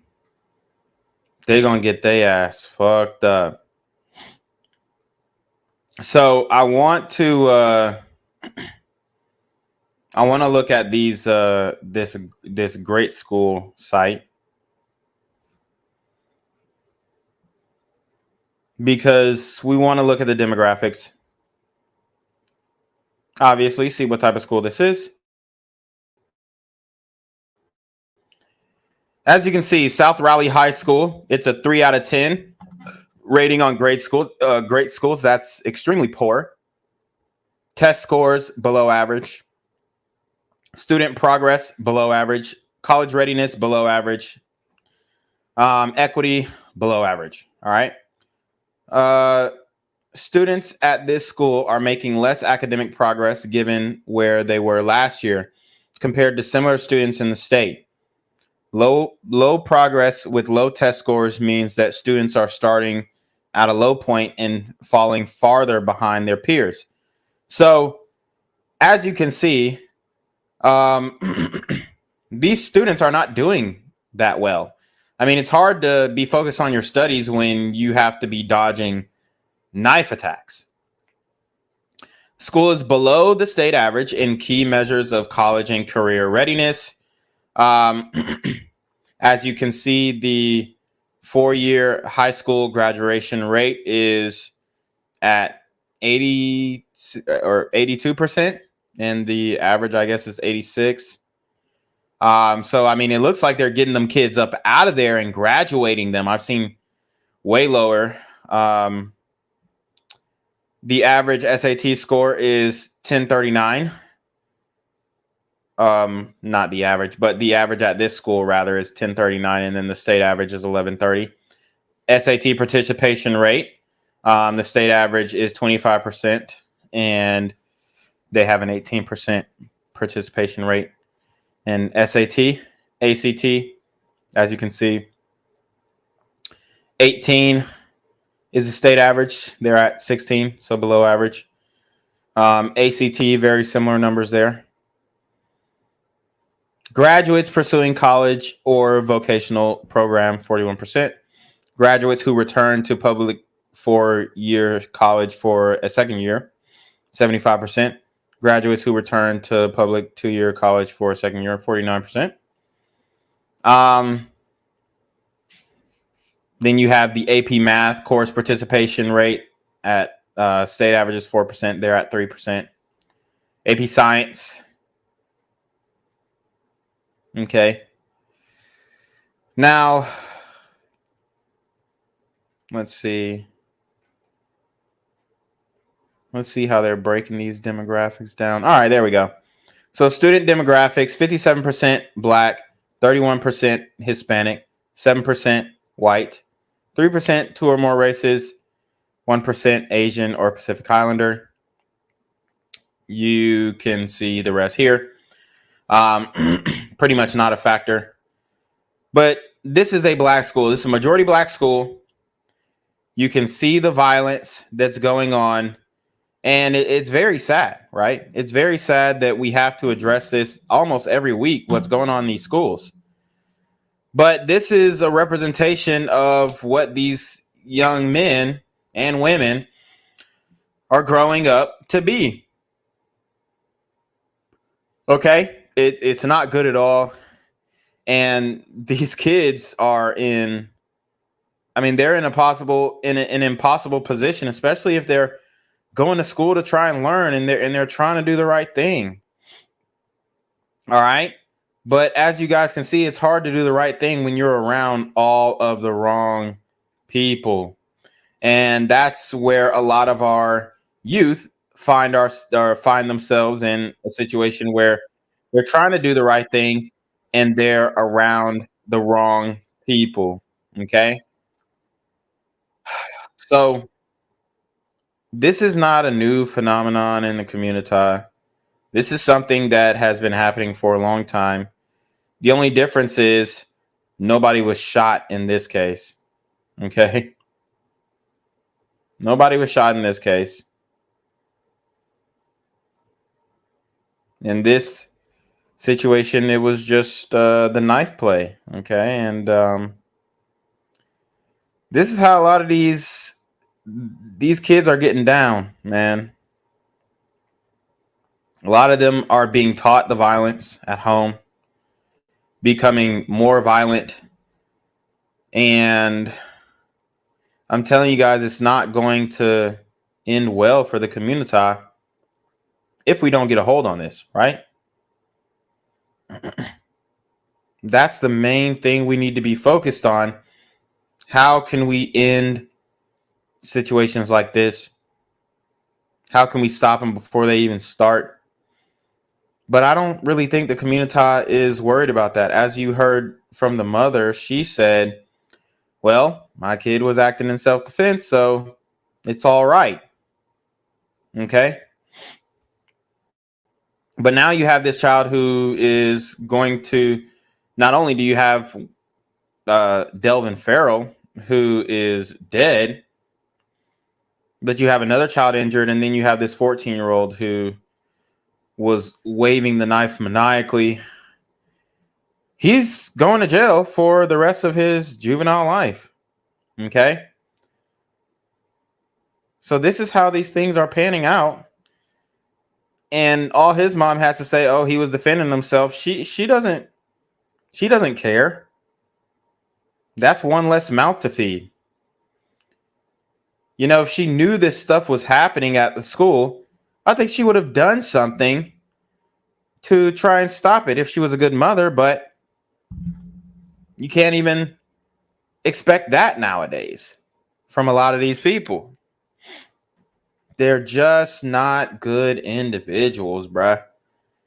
That's just what it comes down to. And I swear they will try and act like they're just like the most wholesome person. Like you can't tell them nothing. Oh my God. I mean, it gets wild. It gets wild. The justification in the community is crazy. But let's get into this. Accused of killing another teenager during a fight on Monday. Another student got hurt as a result of the incident that spilled into the gym. Tonight, CBS 17's Maggie Newland joins us live as she's learning more about the student who died and the impact on those involved. Maggie. Liz and Angela, Southeast Raleigh High School was closed today while family, friends, and fellow students grieved. Flowers and a handwritten note sit beside the flagpole at Southeast Raleigh High School, a day after two students were stabbed during a fight in the school gym. Family members say Delvin Farrell, a 15-year-old who loved sports, came to school here Monday morning and never came home. Cell phone video shows the fight that led up to the stabbing. Although this video doesn't clearly show what happened in the school hallway, you see a student with a white t-shirt under a red hoodie. Other videos posted online, taken from a different angle, show someone who appears to be that student wearing a white t-shirt and red hoodie being punched in the face by another student. As the fight spills into the gym, a red hoodie lies on the floor, and a student in a white t-shirt is seen with a shiny object in his hand, jabbing another student repeatedly. Police say one student died, another was injured, and a 14-year-old is charged with murder. Delvin Farrell's grandmother, who asked us not to show her grandson's photo, says what happened here is a tragedy for everyone, and she says her family holds no ill will toward the family of the student accused. And the family tells me there will be a balloon release tomorrow at 5 o'clock near the family's home. We are told, you know, and what happened to going to get a teacher, you know, staying in the teacher's office during after school. You know, back in the day, there were ways to avoid these fights and these situations. You know, somebody want to fight you, and then, you know, it's you can go to an administrator. As you guys can see, nothing was really done to prevent this fight. You see a horde of students going into the gym, and I didn't see any adults. by police that the student who was injured is expected to recover. We're live near Southeast Raleigh High School. Maggie Newland, CBS 17 News. All right, Maggie, thank you. So what we're going to do now is we're going to watch the full fight. Because fuck it. All right, YouTube already messing with your boy. Might as well go. So as you guys can see, the fight starts off with these two. Now, there is a teacher right here. It looks like he's an administrator. He has some type of keychain on. Can you hear me, guys? Somebody said no sound. It looks like everything's good on my end. So I'm going to keep going. But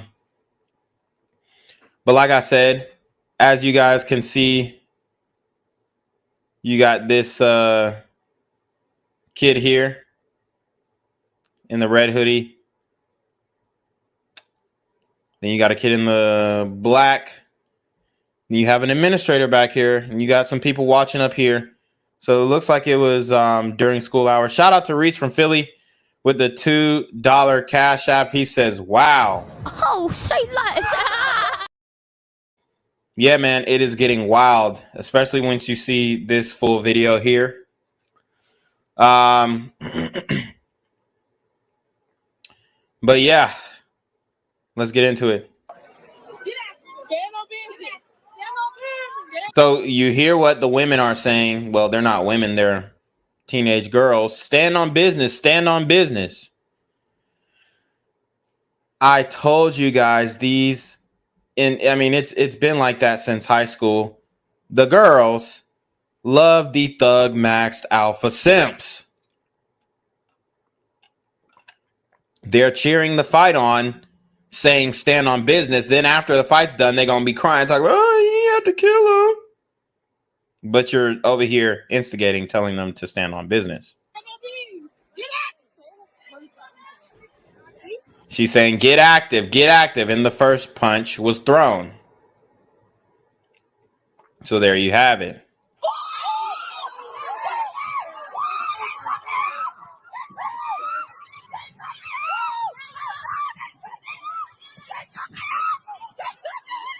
So they're saying they're jumping him, they're jumping him.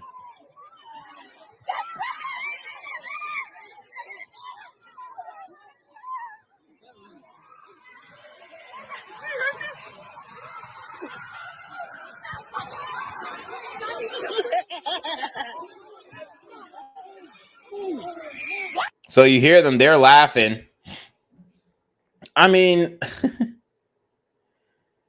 and that's one of the worst parts about this situation with the youth. They're not afraid that their school is dangerous. They're not scared that, they might get stabbed in the altercation or hit in the altercation. They're enjoying this. They're relishing in the moment. I'm telling you, these kids, they're different. They're not good kids. Okay? So a lot of people like, oh man, they're just kids. No, bro. This is a different breed of super gremlin on demon time.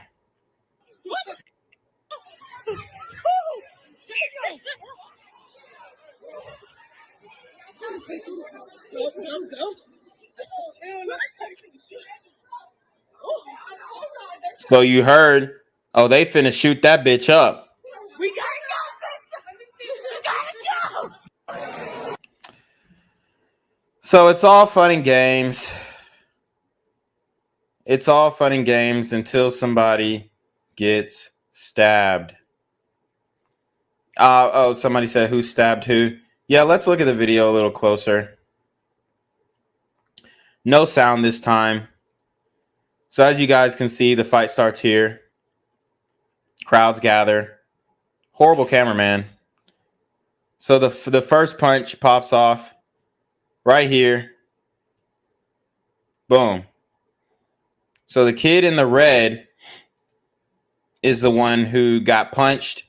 He is the perceived victim. He is the perceived person who did the stabbing.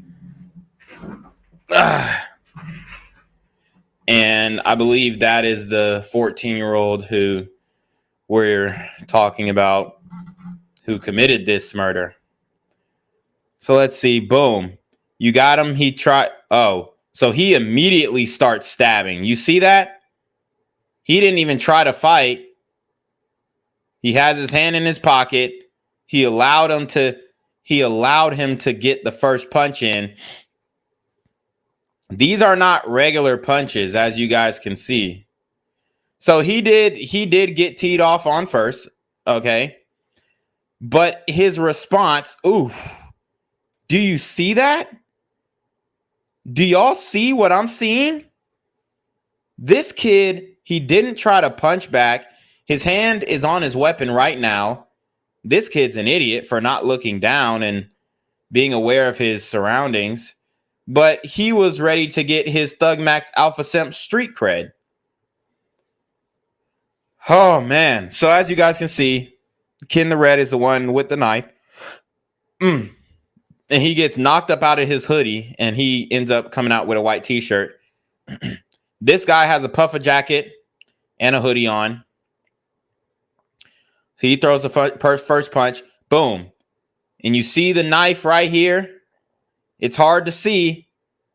It's hard to tell. Let me boost the screen up. But you see the knife coming out right here. Boom. Stabbed him once. Boom. Stabbed him twice. And then he backs off. Shout out to KJ, K. Johnstone, for the $2 PayPal. Oh, say less. Your contribution is greatly appreciated and will not be forgotten. So let's keep going. Boom. So he has the knife. You could see the knife easily right there. So where's the kid? Okay, he comes up out the red hoodie right now. So you see him. He's backing up. He's backing up. He's backing up. The guy who got stabbed is still coming for him. He doesn't even know that he's stabbed yet. His adrenaline's rushing. The red hoodie comes off. And now looks like they're jumping him. So you got 1, 2, 3, 4 guys on him. They're well, 3 guys, I guess. Then you have other people. Oh, somebody came in, got a kick in. So you had some guys, boom, stomping them, stomping them, stomping them, stomping them. Looks like he might have stabbed another person there. Picked him up. He's picking him up. He's stabbing him in the ass. You seen that? Ooh, that was a nasty stab in the ass. And he's stabbing him in the leg. Stabbing other people. He's holding on to that knife. He stabbed this guy. Boom, stabbed him again. Then he runs because he knows that he got out of it. I mean, they did jump him, I will say. And now he leaves everybody leaking. Everybody's like, how the hell am I bleeding? They don't even know they got stabbed. This is what I'll say. The kid was defending himself. That is true. However, to bring a knife to school and you know, catch a body, it's not, you can't justify it. It's a tough situation though. But the question really is, okay, how did this start? How did y'all start beefing? What is going on here? Why are y'all fighting? Who's the instigator? Who started what? I mean, there's so many questions here, but I will say though, he knew exactly what he wanted to do. From the moment this fight started off, he knew exactly what he wanted to do. This guy's, I mean, you have to understand how quickly these fights are happening. This fight happened so fast that the guy who started the fight didn't know that he was stabbed until the kid just runs off. So let's watch it one more time, and we will identify the blade in his hand.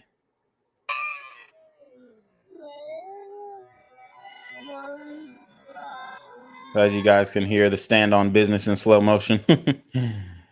Let's see. Looks like he turned his head before the punch. Yeah, he did turn his head before the punch. So that punch didn't get, look, so he did turn his head before the punch. The punch didn't get him that much. Boom. Woo. That stab to the back once. Boom. Twice in the same spot. Shit. He got twice in the same spot. Bow. Oof. Bow. Oof. Holy shit.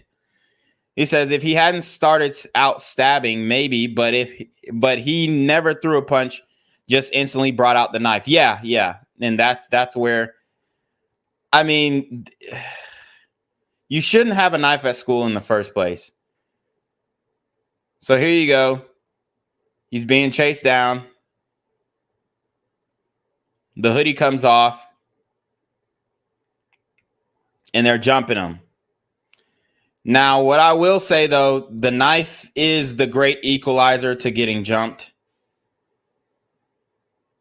As you can see, they came and stomping on him. And it looked like he kind of knew he was going to get jumped. So he came out stabbing. And maybe he thought stabbing them would have deterred them. But they're not even realizing they're getting stabbed. Even you have this girl fighting him too. They're not realizing they're getting stabbed until he's stabbing them. I mean,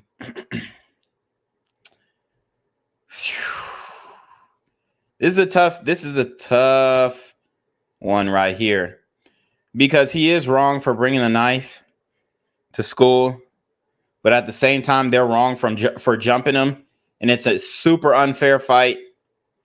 I don't feel bad for the kid who got killed, honestly. And I don't feel bad for the other kid who got stabbed. Damn. That was wild, though. And these are high school kids, man. 15, 16, 14. Yeah, I mean, he would have had to pull that knife out a lot later for it to be kind of justified. But even then, you have a knife at school.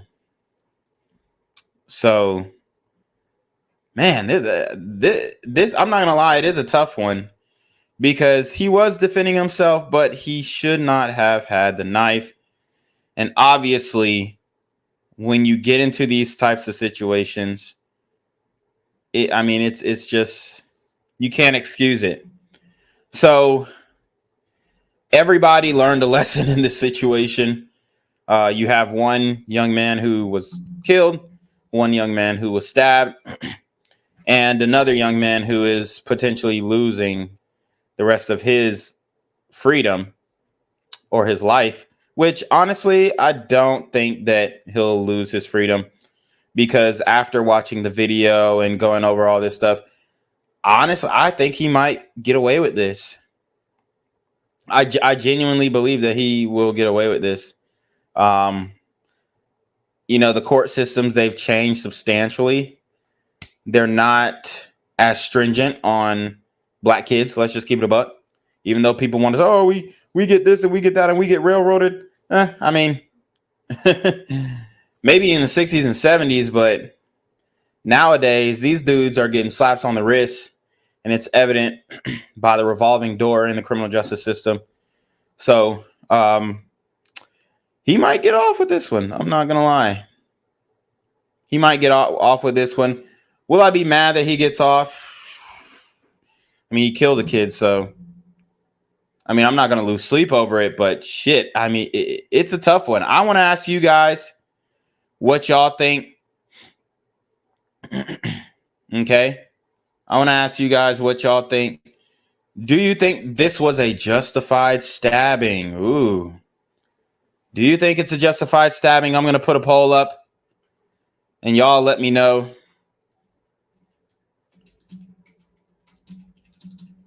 All right. And it's just going to be a simple yes or no. Was this a justified stabbing?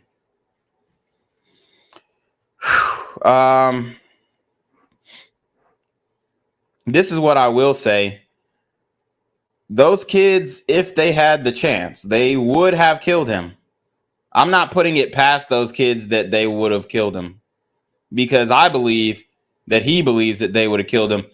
And a lot of these kids, like I've said before, stated before, that they are just plain evil. So y'all saw the video. Let me know what y'all think in the poll. There'll be no classes today at Southeast Raleigh High School. Students, staff, and families will be taking the time to process an unthinkable incident. There, a stabbing that happened less than 24 hours ago. One student is dead. Another is in the hospital. A third is charged with murder. WRL's Kelsey Coffey is live outside the school this morning. Kelsey, school leaders are offering resources to students who feel they need support after what happened there. Jeff, grief counseling will be available for students here at Southeast Raleigh High School after that tragic day. Take a look at this video that was sent to WRAL of the incident.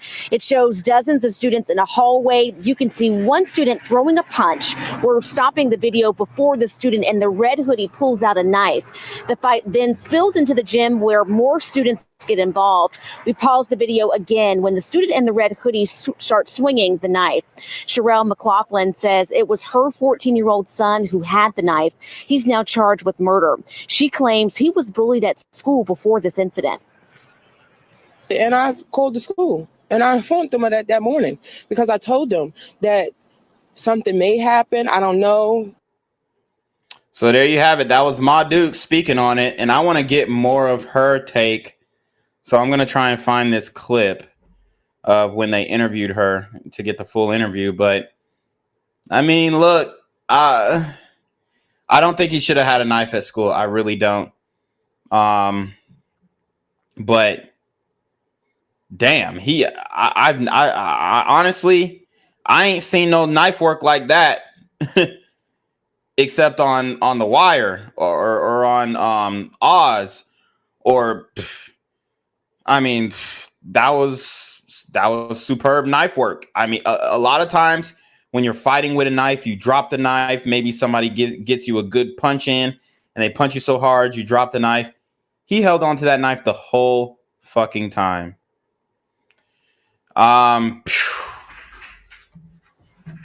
Look, man, I'm not mad at him for defending himself, and I don't feel bad for the kid who was killed.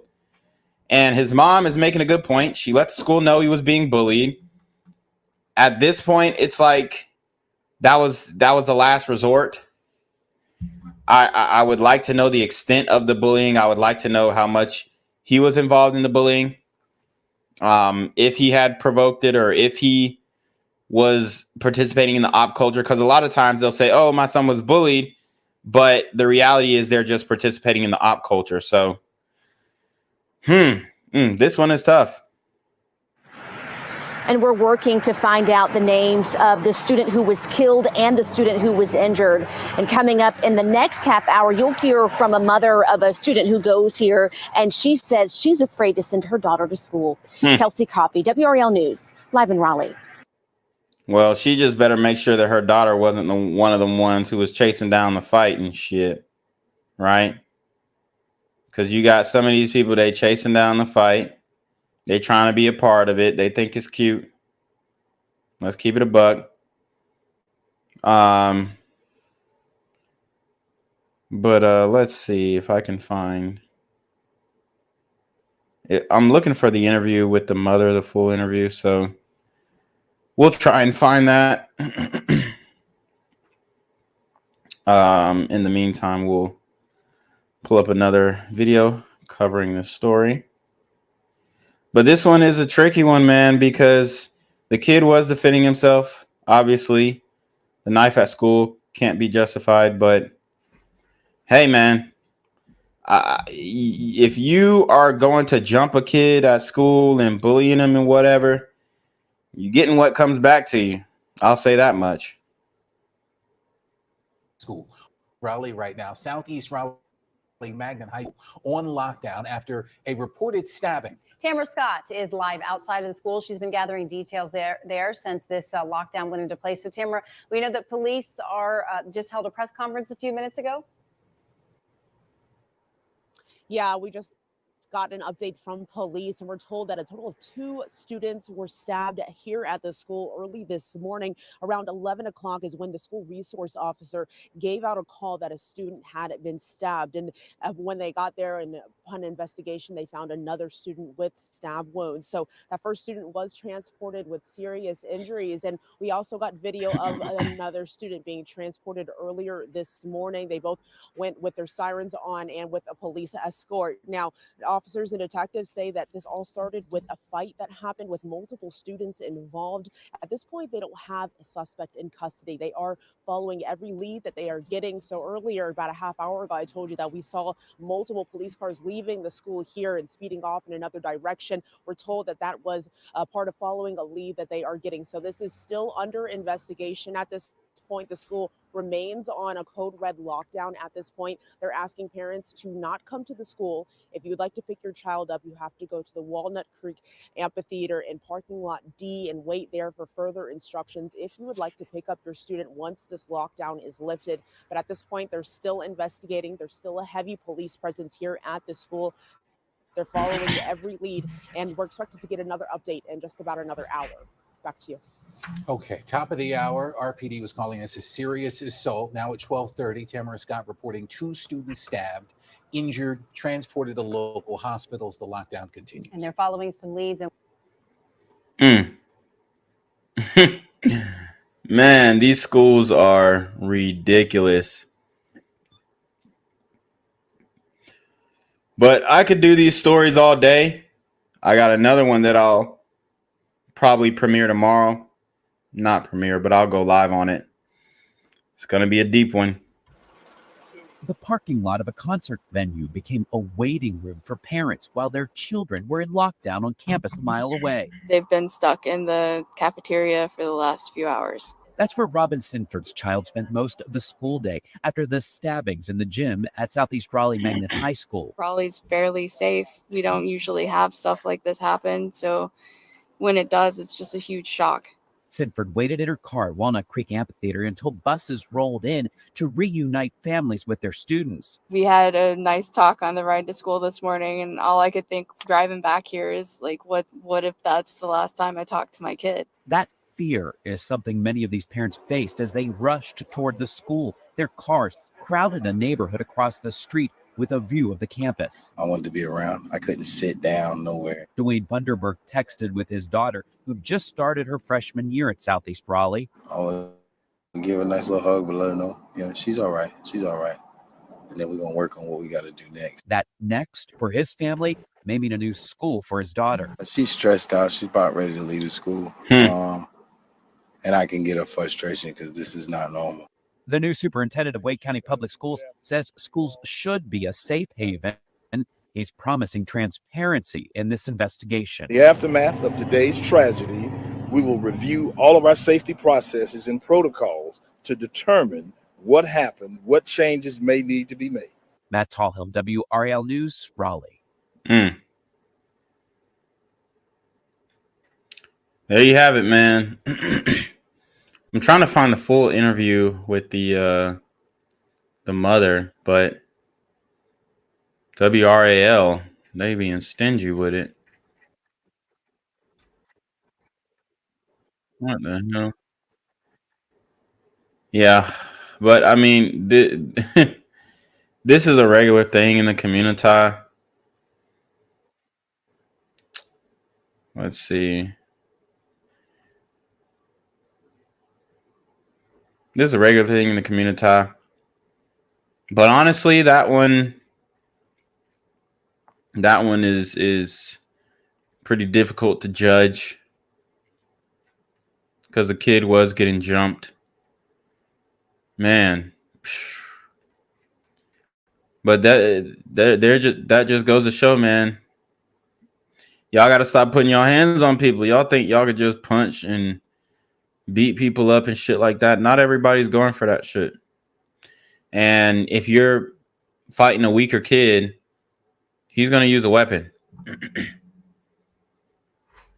Obviously, parents do not want their kids going to this school. It's very dangerous. And it looks like they're begging for metal detectors. Wow. Let me show this video. Even though in some liberal cities, they say metal detectors are racist and you're turning our schools into prisons. And now they're begging for metal detectors. Damn, it's insane. You cannot make this shit up. You can't make this shit up, man.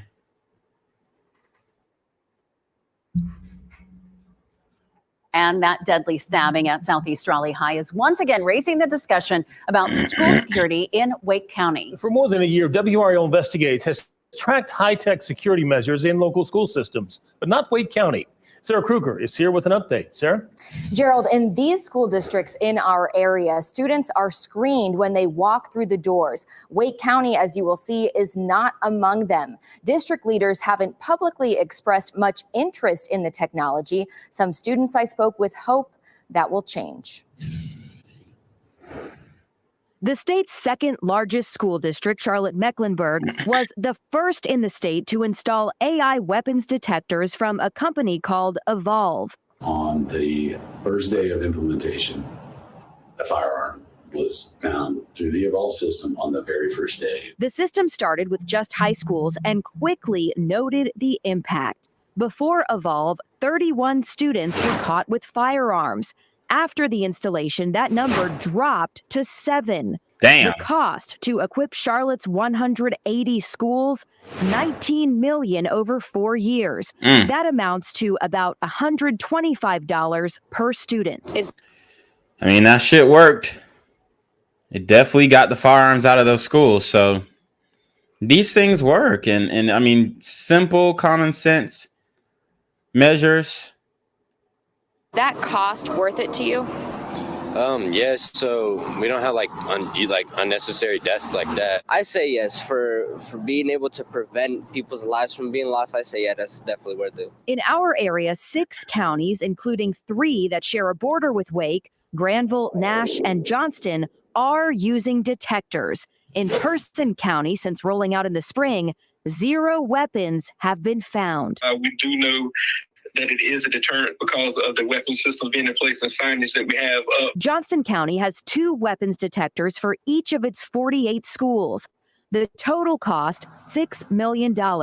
Based on size, it could cost Wake about 4 times that, roughly $24 million. Do you think something like what happened yesterday could happen at your school? Absolutely, anytime. A gun, anything. Wake County students I spoke with say, while the detectors will not solve everything, they'd be a good start. Just having nothing is just not good enough. In the past, Wake County leaders have pointed to a 2021 safety assessment they had done by a third-party company. It did not recommend weapons detectors. Gerald. Sarah Kruger in our studio. Thank you, Sarah. So a security company didn't recommend weapons detectors. I mean, that's fucking crazy. What woke ass third party company did they hire? It's fucking ridiculous. Video you're about to see is disturbing and it is shocking. Students capturing the melee that appears to start in the hallway here and then spills into the gymnasium. Now, police have not identified the victims involved or the student in custody right now, but you can hear the screams. It is so awful. Southeast Raleigh Magnet High School, we should tell you, is closed tomorrow. And WRAL's team coverage begins with Aaron Thomas, who's joining us now after talking to family members of those involved. Aaron?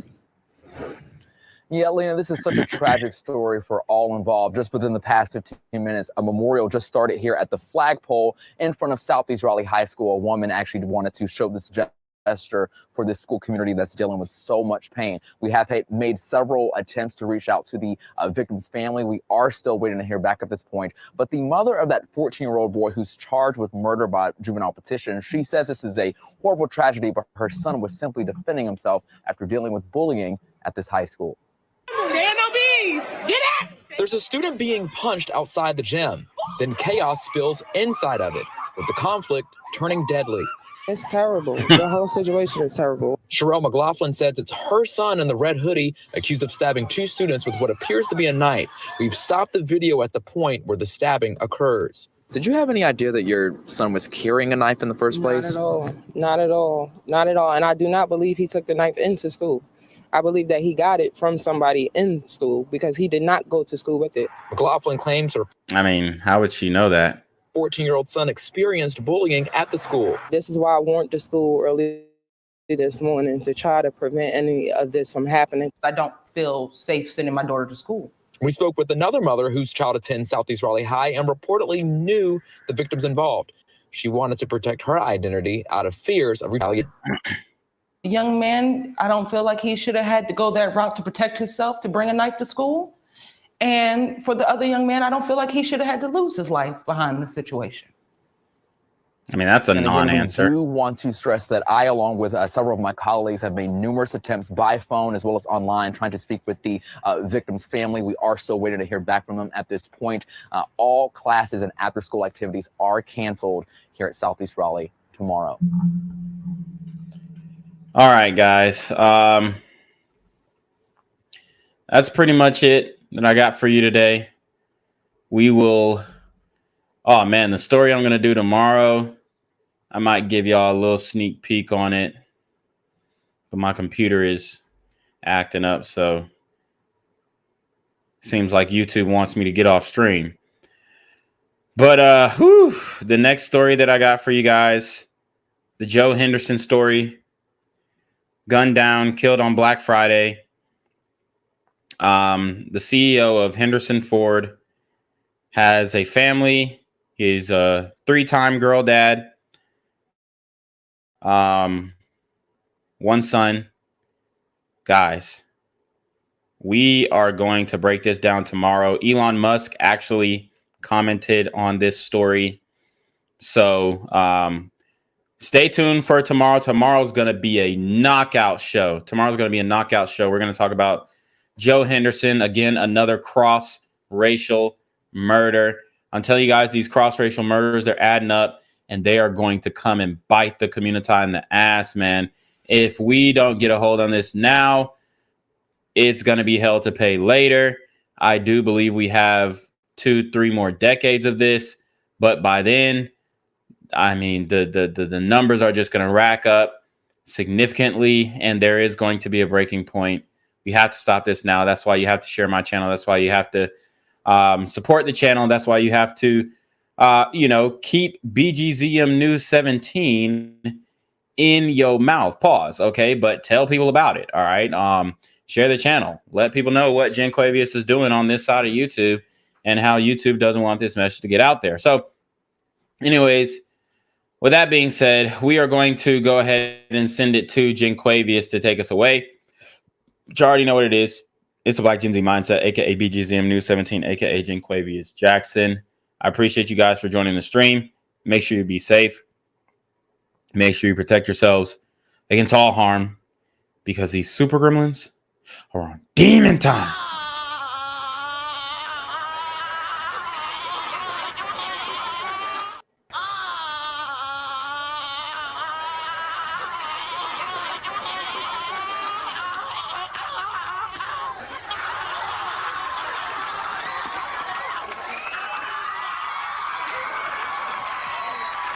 What's good, Shadow Realm?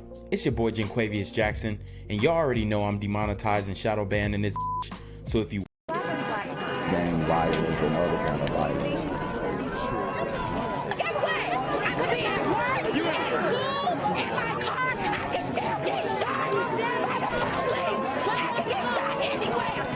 So it is what it is.